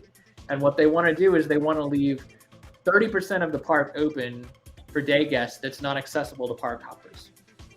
And that's very unfortunate, because even if those 30% day passers don't show up, if they don't go to the park that day, you still have people who can't get in because that capacity was reserved. So this is another thing that I think Disney just outright loses on. There's no getting around how bad this system is right now. And the fact that you can't park hop until 2:00 when, what's the point? I know and at Disneyland it's noon, which is still not great, but that's still 2 hours better. It's better. But also the other thing is, park hopping in Disney World is not easy. Yeah, it requires transport by bus. If or you're car going from Epcot to to Hollywood Studios and you're comfortable taking the Skyliner, great. Or if you're going from Magic Kingdom to Epcot and you're okay taking the monorail, fine. But otherwise, you're using buses, you might be using Uber. If you're trying to make a reservation, it's a process. And And still skipped Animal Kingdom, April. Yeah, Just throw that. And like we always have this dream about doing the like 4 parks 1 day challenge, which I know is not that hard, but when you can't even park hop to your second park until 2 p.m., it really ruins the rest of it for you. Because if the whole point is to like ride a ride in each park and you're done with, you know, Animal Kingdom, which tends to open the earliest at 9:00 a.m. and you have to wait until 2:00. I mean, it's just annoying. Anyway, I could go on and on about reservations and park hopping. You could. I will say in favor of Universal, because their parks are so close, you can walk there. You can Hogwarts Express there if you want to ride that ride, and it's not too long. But see, the thing of it is, Jay, we always have limited days because we're out of staters. Yeah. So we can't just go whenever we feel like it. We have to get done what we want to get done. We also have, because we have the annual pass, we're not paying. I would tell people not to pay for park hopping. Usually, I say, especially right now. Well, the longer you stay, the cheaper it becomes, and the more it might make sense for you. But if you've got, if you're not planning to do more than 1 park a day, or you don't have the stamina for it, or you're with people who are just not going to keep up with you doing more than 1 park, I don't think it was worth getting park hopper. I do not know about the Express Bus, Kim. Please elaborate. Did that like take you right to? I don't know what park that to is. Park? That's amazing. They're never bringing that back. Nope, it's gone. Talking of Express, though, I mean, we don't need to spend a whole. We did a live. We did a whole live stream on Skip the Line passes, and we did a whole live stream on Genie Plus. And I think it's safe to say that we're Team Express. Universal, while their Express Pass is way more expensive than Genie Plus microtransacts you to heck, and it is just incredibly complicated as compared to Express. Pay the extra money and have less stress, knowing you're going to get on all the rides you want to get and Universal, or you can pay for the stress of trying to work Disney Plus in your favor for you and your entire family. Blah. So there is something to be said for the resorts, which we'll talk about too. So, yeah. This one, since it's not clear, obviously from the screenshot, I didn't have a good word for this, but I just wanted it to be like digital reliance. Like the fact that you cannot go to a Disney park without your phone right now. Probably. You can go to a Universal park without your phone. They do still have paper tickets available, and that makes it a lot easier for people of an older generation who don't cope with smartphones quite as well, or people who are just Universal not wanting to spend all day on their phones. Posts their ride times on boards throughout the park. So does Disney now. They've added those. They've added those? Yeah. Okay. But you've not been watching the Foodies vlogs? I missed that sign. That was the sign. Was that an Epcot? No, that was a Magic Kingdom. They've been adding them gradually. Anyway, well, you don't need to make. Disney's heavy on mobile order. Disney's heavy on the augmented reality. They want you to buy Genie Plus and play with the filters. Someone needs to tell Disney that no one gives a flying fart about AR filters, and like I saw this thing that was careful or you're gonna have to take off your ears. Cast members get free AR filters for a day. You're losing your ears. No, they're staying on. One more insult and you lose your ears. Like this should not be a perk of Genie Plus. It's not a perk. No, but it shouldn't be like advertised as a perk. You get these AR filters. It's like, no, this isn't Snapchat. Anyway, I hate Genie Plus. I think Jay's statement is more about the fast passes than it is about the digital alliance. But yeah, phones. Yeah. The fact, I mean, you can outsource some of this to your Magic Band, which is nice. Yeah. But the fact that they're leaning now into the Magic Band pluses, which have to be charged. Yeah, I do like Magic Band as a system. I like having it. I like that you can pay for stuff with it and whatnot. But I will also say in favor of Disney, we have tried mobile ordering in Universal, and Disney does have a better system for mobile order in general. Yes, but there shouldn't have to be a reliance. But on I also feel food. In the height of the pandemic, I understand. But nowadays, like, can I just get in line to get this food? Sometimes I just want to do that. Anyway, sorry, Tim. I mean, you're welcome, Tim. AR filters. Yeah. I think we've just been dumping on Disney this whole time. I still love Disney. I we wouldn't do. have We this do. merch What, if I didn't love again, it. when we're there, when we walk through the gates, we're like, oh, this is nice. Yeah. Before we walk through the gates, we're like, man, how much more time, how much more effort is it going to take to get through the freaking gate? Yeah. That's where Universal wins. They make it really easy to get from the parking lot to the door and into the park and riding attractions. Resorts. I'll pull this up since it happened to coincide. Yeah. Resorts, and I know Chad and Vanessa have been talking about resorts in the comments too. There we go. Been enjoying the resorts and their amenities. So I have plucked 2 resorts that we've stayed at random mostly, although they are comparable. The Riviera and Sapphire Falls. Now, I would say that Disney probably wins on vibe because Universal, I think all the resorts for the most part are much more of a party atmosphere. Disney is much more upscale and relaxing the way that Chad and Vanessa were just describing. Having said that, if you look at those 2 resorts and compare every other aspect, this is Sapphire Falls and Riviera again. Riviera is a deluxe resort at Disney. Sapphire Falls is considered probably moderate plus because it is upscale and it does have access to the water taxi, but it doesn't come with the premier passes and whatnot. And I'd say aesthetic, it compares to Riviera. Yeah, okay. And the amenities are very comparable as well. So they both have a really cool pool. They both have a quiet area. They both have a hot tub. They both have sandy beach footing and hammocks and all of that. And they both have incredible views from the upper floors. Riviera does have Topolino's Terrace, where Sapphire Falls, I don't think, has anything even remotely comparable. We kind of missed an opportunity to do like a cool rooftop bar. Well, Sapphire Falls came first, too. Yeah. Your ears! I can't get these revoked because they were made by my friend April. Oh, hold on. Since April's in the chat, we should blow them up. Thrifty Nerdy Mom, y'all. Made my ears, and I'm not giving them back. They're delightful. She does love her ears. All right. So looking at Riviera versus Sapphire Falls and Disney Resorts versus Universal Resorts, we have to go into a couple different subcategories here. Proximity of the parks. Sapphire Falls, for example, but not just Sapphire Falls. Water taxi, walking path, bus. 3 different options, all available from this one resort. Cabana Bay, too, which is adjacent. I think the only resort that you can't walk from would be the Dockside Endless Summer and Surfside Endless Summer, which are too far away. only just outside the purview. So proximity to the parks, Disney has a couple that are very close by and connected by Skyliner. Every other resort that they own is way removed from the noise. Well, you have like the monorail resorts and like the Grand Floridian has a walking path and stuff now.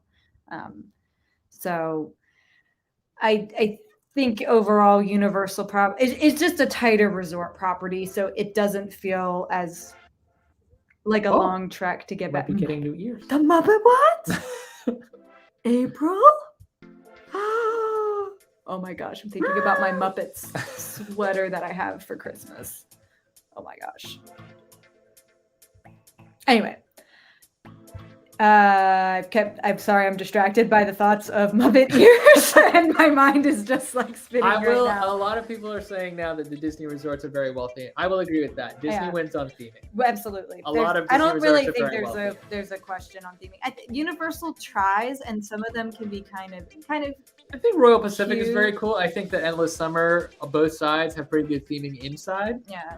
But most of them are just like Zen beach party vibes. They're mostly like set back from the parks a little bit, but not far enough. They're nice hotels that may have a little like bit of theming in there, but Disney absolutely wins on theming. I will hand it to Universal on proximity though. Yeah. Referencing the water taxi here, because everything that Disney, like you were saying, the monorail resorts and the Skyliner resorts are one thing, but at the moment Disney has a majority of resorts that are. Portofino Bay is probably the well best themed of the Universal resorts. Yeah. Universal's leaning. Wait until Epic Universe. We're gonna have some. I do think those resorts at Epic Universe, are going to be. Cabana Bat. You're doing great, Jay. Nah, I don't mean to tease. I actually just thought it was really funny. Yeah. We're talking The about universe chickens. We're talking about exploding. eggs. You missed my rant about AR filters. This might be the Mitch. next thing. It is. So talking of perks at staying at the resorts. So Disney and Universal's baseline resort perks are deadlock even. I would say Disney has early entry for all resort guests, and Universal has Early park entry at whatever park, Universal Island of Adventures or Universal They Studios. choose one park that's going to be early park that day. Yeah, but the attractions are limitless, Yeah. all those parks. You can get in and do whatever the big ticket attractions are before everyone else gets there, and that's worth it. Now, where it differs and where I think Disney loses out is the evening hours, because if you're staying at a Premier Resort, right? Yeah, Premier Resort at Universal, you do get an express pass that's good for 4 p.m. and on. No, I think it's all day. No, it's 4 p.m. and on. I assure you. Only kicks in at 4 p.m. Same as the annual pass tier. But then during the evening hours at Disney, if you're staying at a deluxe resort, which is the same as a Premier Resort at Universal, it's comparable. You get 2 extra hours in the evening. It varies from park to park, and it's not every park either. It's just whatever park. It's similar to early park hours or early park entry at Universal. It's whatever fits Disney's schedule, and you get 2 extra hours in that park. And I feel like comparing those two, if Disney had given you free Fast Pass, Lightning Lane, Genie Plus, whatever it's going to be, that would be a much better deal on Disney's part. But Universal takes the cake on this one. Yeah. Because as far as extra perks. Oh, Kim says it is all day. Yeah, because remember you tested it out all day. It was way before 4 p.m. I only tested it after 4 p.m., which is why I thought it was that. If you recall from our mistakes, what we've learned, we accidentally bought express passes on top of staying at Hard Rock. It was a very disappointing $200 wasted. Oh, annual pass tier is after. Yeah, that's what I thought. It's all day at. I've just been to Universal one too many times and confusing the various pass levels. But yeah, I still think Universal takes the cake on this one. Another annual pass holder perk is if you have that certain tier, it's the highest tier annual pass you get. Fast pass or express pass after 4. It's cool. So that's Disney wins theming, Universal wins proximity, Universal wins perks. Yeah. Now, we didn't go into resort food because Disney already took that one in another category. So yeah. I'm just throwing out there, Disney does have better resort food for sure, but I'm not going to count that against Universal in this case because food was a whole different thing. a whole different thing. So we're going to give it to Universal on this one. Yeah. Which is controversial because I know the resorts aren't as thematically impressive and perhaps not as quiet at Universal, which might not be everyone's vibe. Yeah, but I can understand why, with all that we've talked about, why for Chad and Vanessa's vacations, they're maybe go to 2 parks and spend time at the resorts. Resorts are better. If you are gonna spend time at the resorts, I think Disney does offer more.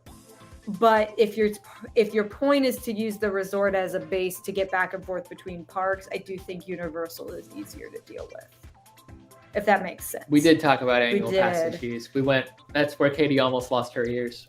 Well, Chapek almost reached into the screen and pulled them off. You spoke the name. We do not speak his name. He who shall not be named. He does kind of look like Voldemort. Yeah, we got to try that one. Portofino Bay. Just everything across the board there. We probably need to try. Yeah. Yeah, Universal definitely went for annual pass. You didn't miss that much. No. Alrighty. Guess who's going to win this? Should we even talk about it? I think we know. You can just see on the table there. So the one thing I will, I guess, kind of hold against Universal is the fact that they don't have the option to buy a 7-day vacation. You have to, and we do have to consider multi-park does mean 2 parks for Universal. They're not talking about 4 parks for Disney. Yeah, we're not including the water parks in this. Dry parks only. So SeaWorld wins. SeaWorld actually probably would win. Well, the funny thing is SeaWorld does win like best theme park in Florida almost every year because it's so much cheaper to go there than either Universal or Disney. Yep. Well, it wins best amusement park Or maybe. officially, which is a huge distinction that it leaves me with a bone to pick with allears.net. You don't think SeaWorld is? No, I do think SeaWorld Oh. is the theme park, but it wins best amusement park in the actual magazine. Got it. So, looking at how these prices compare, bear in mind that Universal doesn't offer at this time 7-day packages. They offer up to 5-day packages because they have 2, possibly 3 parks if you decide to add Volcano Bay. That stretches the budget a little bit more. But just looking at the 2 parks, the dry parks, and the 4 dry parks at Disney, you can see how by the time you reach 5 days, you're paying significantly less per day. This is a per day, by the way. It's not 65 for 5 days at Universal. But it's 65 per day versus 114 per day. Guys, I'm having flashbacks to like 2002 when I went to Universal for the first time, or maybe it was like 2006, and a single park ticket for a non-Florida resident was $80. $80, and I was like, and I had to spend like all my babysitting money on that. Dang. Also, yes, it's all tied up right now, category-wise, Tim. Ah, man, money sucks. Also, looking at annual passes. Yeah. I will say Universal has 4 tiers, Disney has 4 tiers. Only 1 tier of Disney's right now, as far as I'm aware, is available for purchase. It is the most expensive tier, and there's no reason to get it. I'm sorry. There is absolutely no reason to get the most expensive tier of Disney's annual pass holder, because if you're going to come back that often, you can deal with the blockout dates. Unless you want to go on Christmas, in which case you probably are going to buy a day ticket for the same price you would. It's unreasonable how expensive. I think it's something stupid. Like the last time I checked, it was like $1,500 a person for those 4 parks. It used to be $1,500 a person for a passport pass that would get you into Disneyland, both parks, and all 4 parks at Disney World. And now it's $1,500 per person for the 4 parks at Disney World without adding the water parks. Right. So at Universal, I think, Mitch, if you feel comfortable sharing, I know you have the highest tier of Universal Pass. So let us know what that one ran you. I think we're preferred. We're preferred. We're 1 tier down. And that Yeah. was literally half of Disney's equivalent tier. Yeah. Fun spot. We've yet to visit Fun Spot. Yeah. It keeps going on our list and keeps falling off as we continue to go to Universal and Disney. That's for Sorcerer Pass, which is the replacement of it's the Florida Resident Honestly, Pass. like the block. Yeah, I think that's our tier is the Sorcerers. Right? Yes. Our Sorcerer is the Disney Vacation Club and Florida Resident. And because we're Disney Vacation Club members, we were able to transfer into the Sorcerer. Kaylee, what are you doing? What are you doing? You're at Disney World right now. Go have fun. Thank you for joining. But you do not have to stay. We will still love you. Kaylee's Yeah, at you Disney should World. be. You should be getting ready to watch the fireworks, right? I don't know. Anyway. Yeah, that's the highest tier. It's Yeah. literally half of Disney's. Yeah. Granted, literally half the parks. Yes. Dry parks. But there's no excuse. No excuse for how expensive Disney's pass holder pricing is.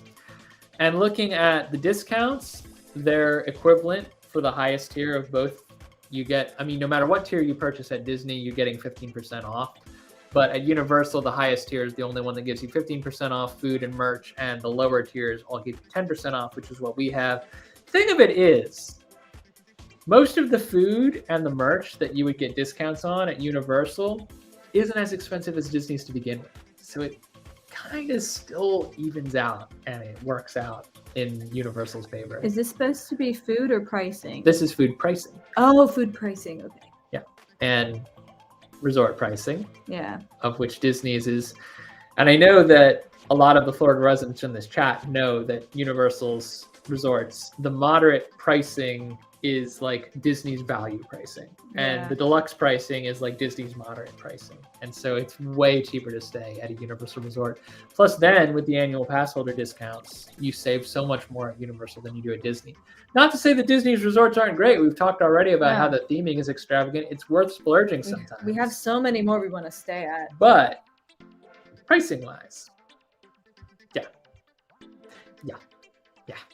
it is. Also, Kaylee's headed back to the hotel for fireworks right now, so I will forgive her presence. Kaylee's staying at Grand Flow. We love you. Enjoying the fireworks from her room tonight. We did talk. Someone talked about merch somewhere in here. Tim's been yelling for us to talk about merch the whole life. I know. Well, I'll just assume that all comments from Tim were related to merch. He's like, I want to talk about merch. Merch is ridiculous at Disney. Merch is ridiculous at Disney. Now, to be fair, Katie is fully clothed in Disney here. I purchase things from Shop but Disney all the time. But these are small shop ears. Yes, those are small shop ears. I purchase Shop Disney things all the time, Magic Bands all the time. I hate to say it, we get snagged by microtransactions all the time. We're like, oh, it's just $20 for a Magic Band, but now we have 18 of them. And pins, which are all stupidly expensive too. Universal is much better at pricing this merch.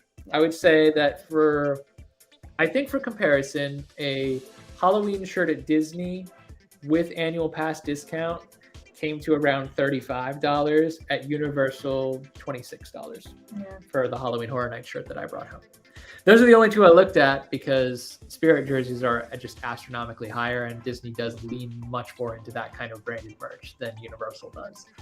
I don't understand why Spirit jerseys are so expensive. Because like the material it takes to make them. That's all I have to say on that. It's just not that much. And I love them. But it's not even like a sweatshirt. It's like a big t-shirt. You do have to kind of pick and choose when you go to Disney what kind of souvenirs you want to bring home. Yeah. The annual pass helps, but it's not going to bring the price down. I can always say like, oh, with my pass discount, it's going to be this much, but it's still ridiculous. Right. Sex-based pricing. And women's shirts are typically thinner and have less material. So explain that. These are people answering your Spirit jersey questions. Because you're buying. Yeah. Well, actually, I don't think I've ever bought a Spirit jersey at full price. No, I actually haven't. It came from the outlet store. Mm-hmm. That's where you go. Which, by the way, I don't think he's in the chat tonight, but Carousel of Connor, go check out all of his merch videos from the Character Warehouse, and you will probably never buy anything from the Emporium again. Oh, yes, we will. Like clearance merch. Oh, yes, clearance merch forever. We always do. Yeah. You have a Cap Spirit jersey? Of course she does. She's Captain America's biggest fan. I want to see it. Second biggest. I want to see that. So. Yeah. I love that we didn't really talk about this, but I love that you can buy a wand and like use it to play around. On both coasts. Yes. The wands are transferable. The magic bands are not. The wand worked in Hollywood. It works in both parks and I hope it'll work in Epic Universe too. It will. They've already published it will. But they'll also sell but you they'll a also unique be selling one a new wand too. But that is unique to the time period of that. I love my wand. It's really fun. For those of you keeping track, this is 4 rounds for Universal, 3 rounds for Disney. Universal has pulled ahead. So, did anyone else watch that Parks panel at D23 this year? Oh my God. I know Kim was there, but I think she was watching the Star Wars. And I've actually talked to Kim about this in the past couple of days. D23 was, at one point, it was a huge hype machine for the Disney parks. And I literally cleared 2 hours. Like, I finished work early so that I could watch the parks panel and sat down for 2 hours before I needed to go and edit a vlog. And just sitting there to watch and see what was coming for the parks. And I was like, to be honest, there's less change coming to Disneyland than I thought there was, which makes me a little bit happy. But everything else about it was just an absolute letdown. So let me tell you what's coming to the Disney parks for those who did not tune in to the briefly D23. What's coming to Walt Disney World. At Animal Kingdom, we're losing Dinoland USA, which is tragic in a lot of ways because I think the Dinorama is underappreciated as a themed element designed by Joe Rogan. But Dinosaur in particular is going to be an absolute devastating loss for us because we love Dinosaur. Having said that, this stuff that's coming, if it happens, and a huge asterisk, because this may happen, probably not. These are described as blue sky concepts, which in the industry means you have creativity to the max. You can do whatever you want. If you had no budget or no limit, what would you do? And people design these. And there have been videos since analyzing this piece of concept art in Dinoland USA, Animal Kingdom, talking about how far along it is and saying this is probably going to happen, but it might not look exactly the same. Okay, if it's going to happen, it will happen. It does look exciting and interesting. There's a lot of kinetic action here where Dinorama was a little bit lacking in that. There's a lot of water and nature here that would fit pretty well in Animal Kingdom. This is the Moana expansion they're talking about replacing Dinorama with. And later on, they're talking about maybe adding a Zootopia expansion as well, which, to be honest, even though it's animal-based, I feel fits a little less. Given all of this, this is still a small footprint of one park that we have to be potentially excited about if it happens. If it happens. And I'm not super excited at the loss of Dinosaur. That's what I'm saying. I'm devastated by the loss of Dinosaur, but I'm sure we will be excited about this in the long term. It was just sad that day. Yeah, Dinoland could have had a lot of potential. They opened it with like a half-baked concept. They did. For like how cool Dinosaur was or whatever it was called. It does work theming-wise, but yeah. I mean, we're attached to the dinosaur ride. Dinorama, I could take or leave. But this is what I have a problem with this concept art. Is this thing off in the distance with no one can see what you're pointing. I know. Well, I'm pointing at it for your sake. This thing off in the distance that has like those spires. That's supposed to be Zootopia. That's Zootopia. That's supposed to be Zootopia. And where is that gonna go? It's gonna replace Dinosaur. No. That's all Zootopia is the replacement for Dinosaur. It's an expansion of the dinosaur area, and it's replacing the footprint of the dinosaur attraction. I like Zootopia. I just don't know. I don't know. I have my feelings about Animal Kingdom. I like Animal Kingdom exactly as it is. I really like, believe it or not, the addition of Pandora. Even though I hate the Avatar movie. Yeah. But I think that Animal Kingdom has come far enough, and it's fine. I just wish that if they were going to get rid of dinos, they should just do dragons.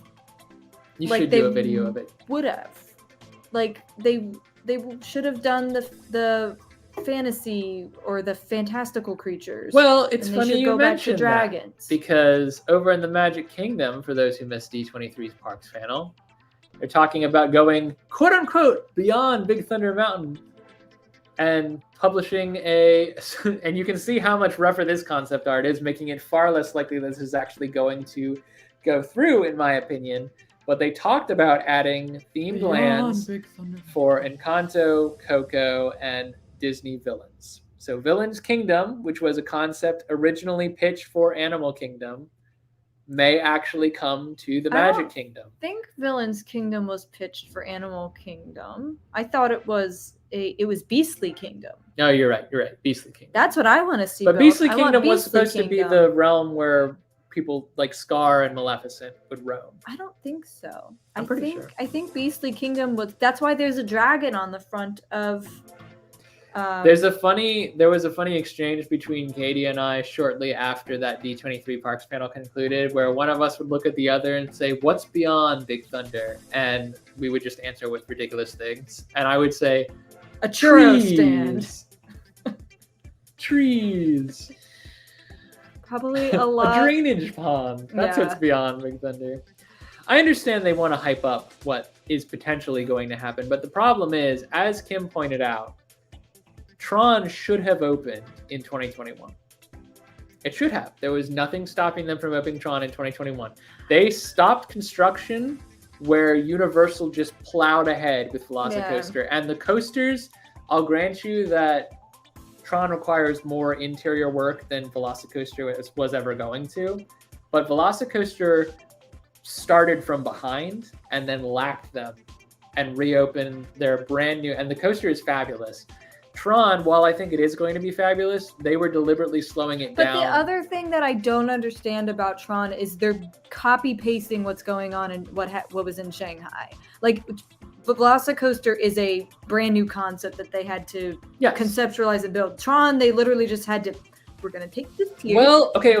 But before why did it take so long? Hold on. Because I spoke to a Disney Vacation Club member today whose brother is Imagineer that actually worked on Tron at both parks, at Magic Kingdom and Shanghai. I know the footprint may not be exactly the same. The footprint is not exactly the same, but it's also like some of the elements that were implemented in Shanghai are not being carried over to the Magic Kingdom and vice versa. There are things that are going to be different. There's still no excuse as to why this ride is not open nearly 4 years after it was started. I agree. And the fact that they're delaying it now until spring of 2023, which was the biggest disappointment by far of the D23 Parks panel, was them saying that it's almost done. It'll be open in spring 2023. When we are literally trying to plan how to get there for the Tron opening, and we're like, you won't. It could be 3 months from now, and we still don't have a hard date. So that tells me that they're way behind schedule, and they're okay with that.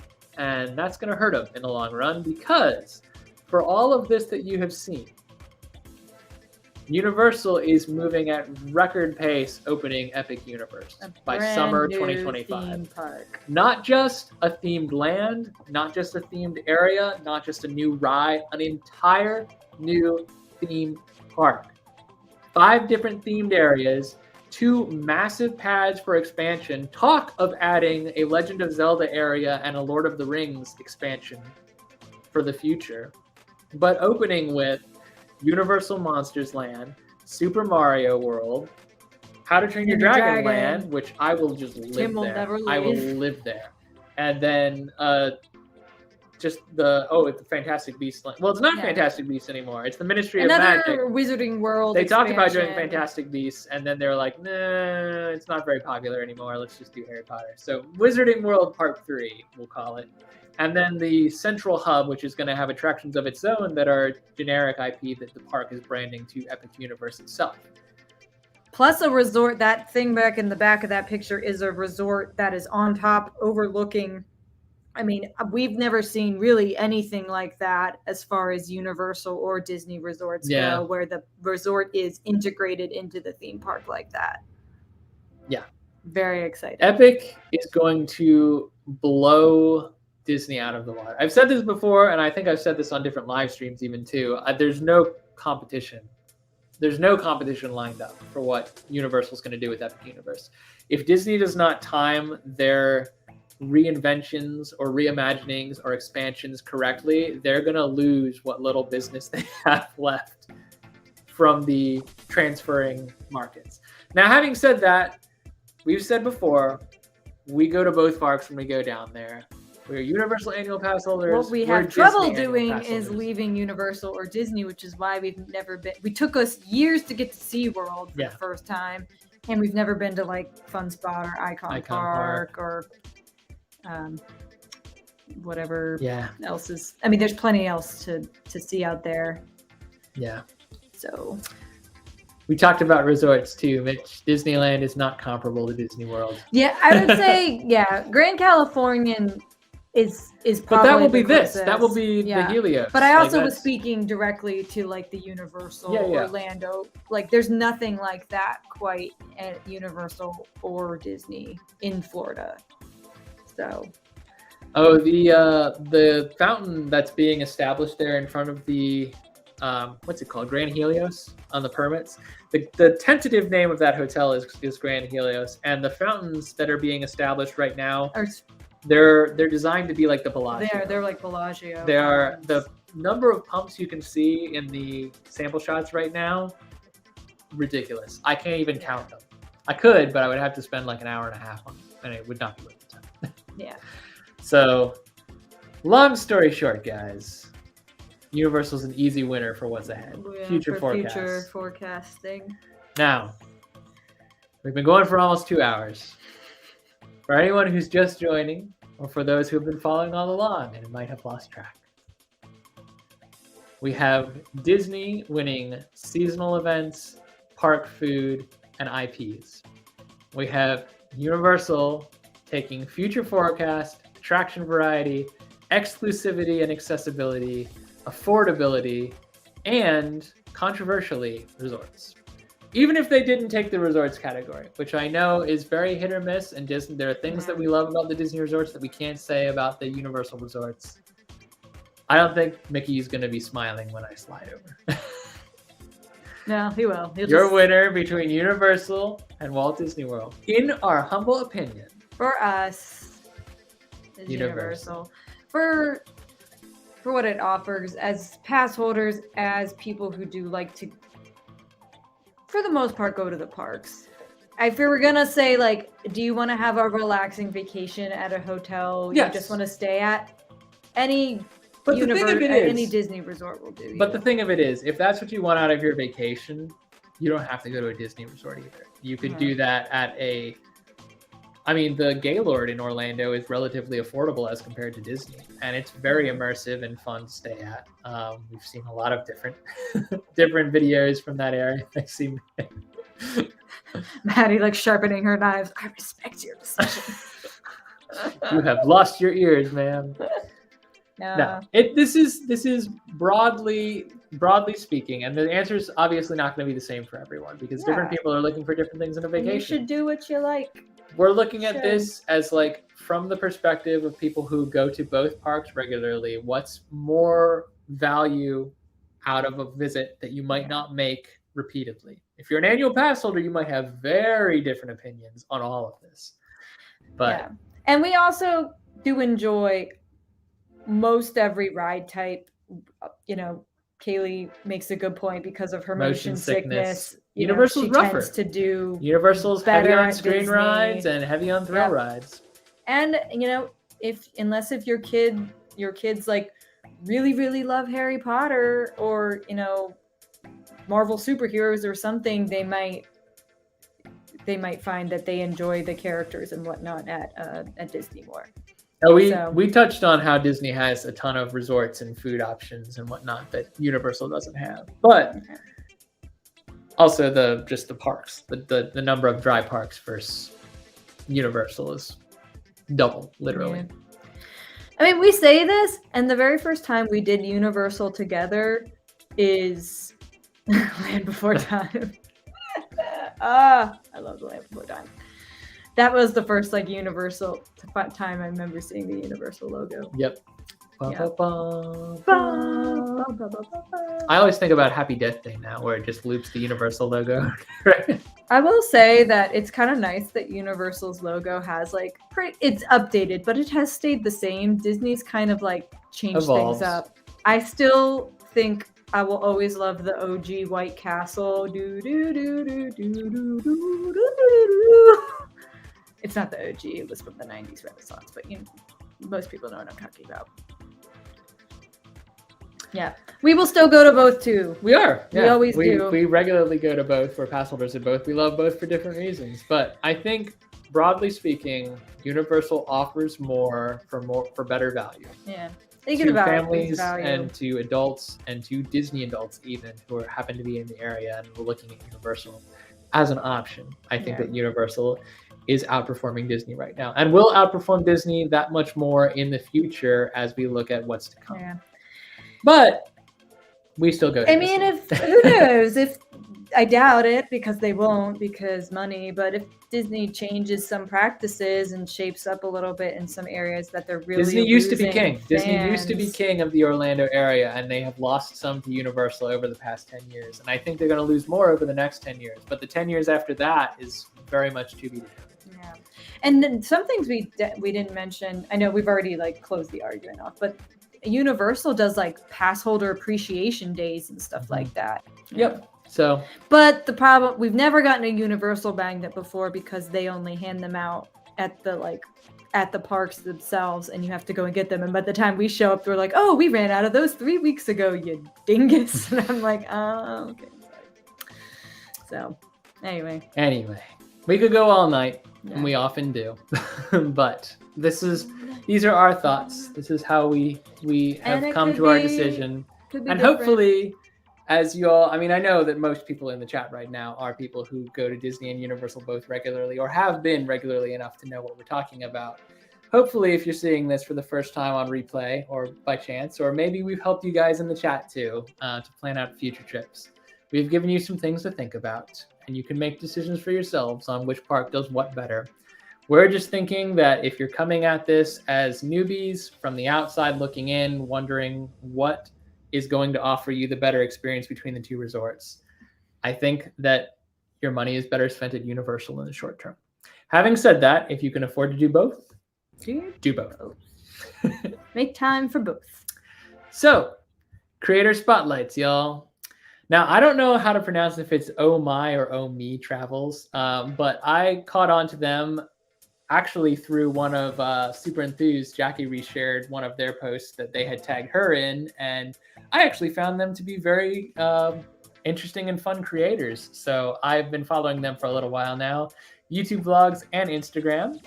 Katie in Fantasyland, exclusively an Instagram creator at the moment, but really good pictures, really fun content from Disney and really fun to look at. And Curly Disney Girly, also on Instagram. Same deal, lots of fun Disney, very good positive energy.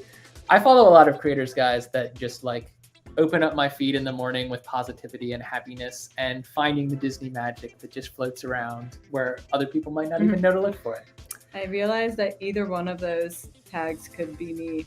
They could. But they're not. But I only have one Instagram account. Neither of those is Katie. I am both Katie and Curly. So, all of this having been said, I go ahead and close it out. Next live stream, we're going to be talking about 10 lessons we learned at the parks. And I have a creative way to approach this, but I'm going to save that for Are we going to? I'm not telling you. I'm not telling you. No. I have an idea though. No. Are we going to take the 10 things I hate about you, like DVD cover, and Photoshop our heads instead and put 10 things we learned at the parks? No, because that's not how our thumbnails work. Yeah, but it would be It's so off brand. cute. It's off brand. But it's 10 things. It's off brand. 10 lessons we learned at the park. Coming soon to a What theater parks? near you. Vanessa's asking. All parks. That's All sort of the parks. idea.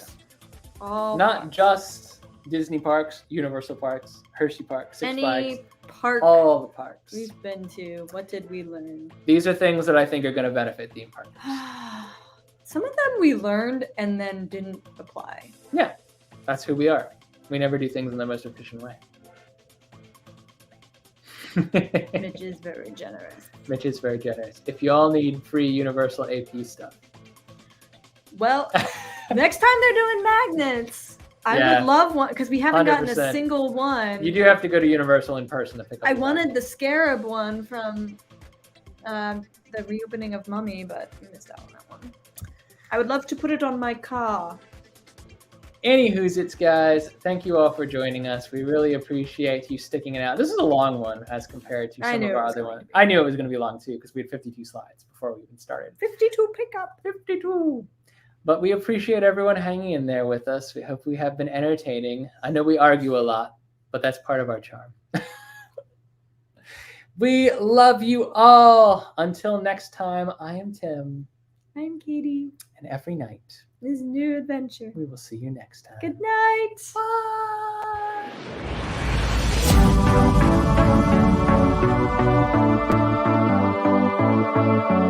Bye.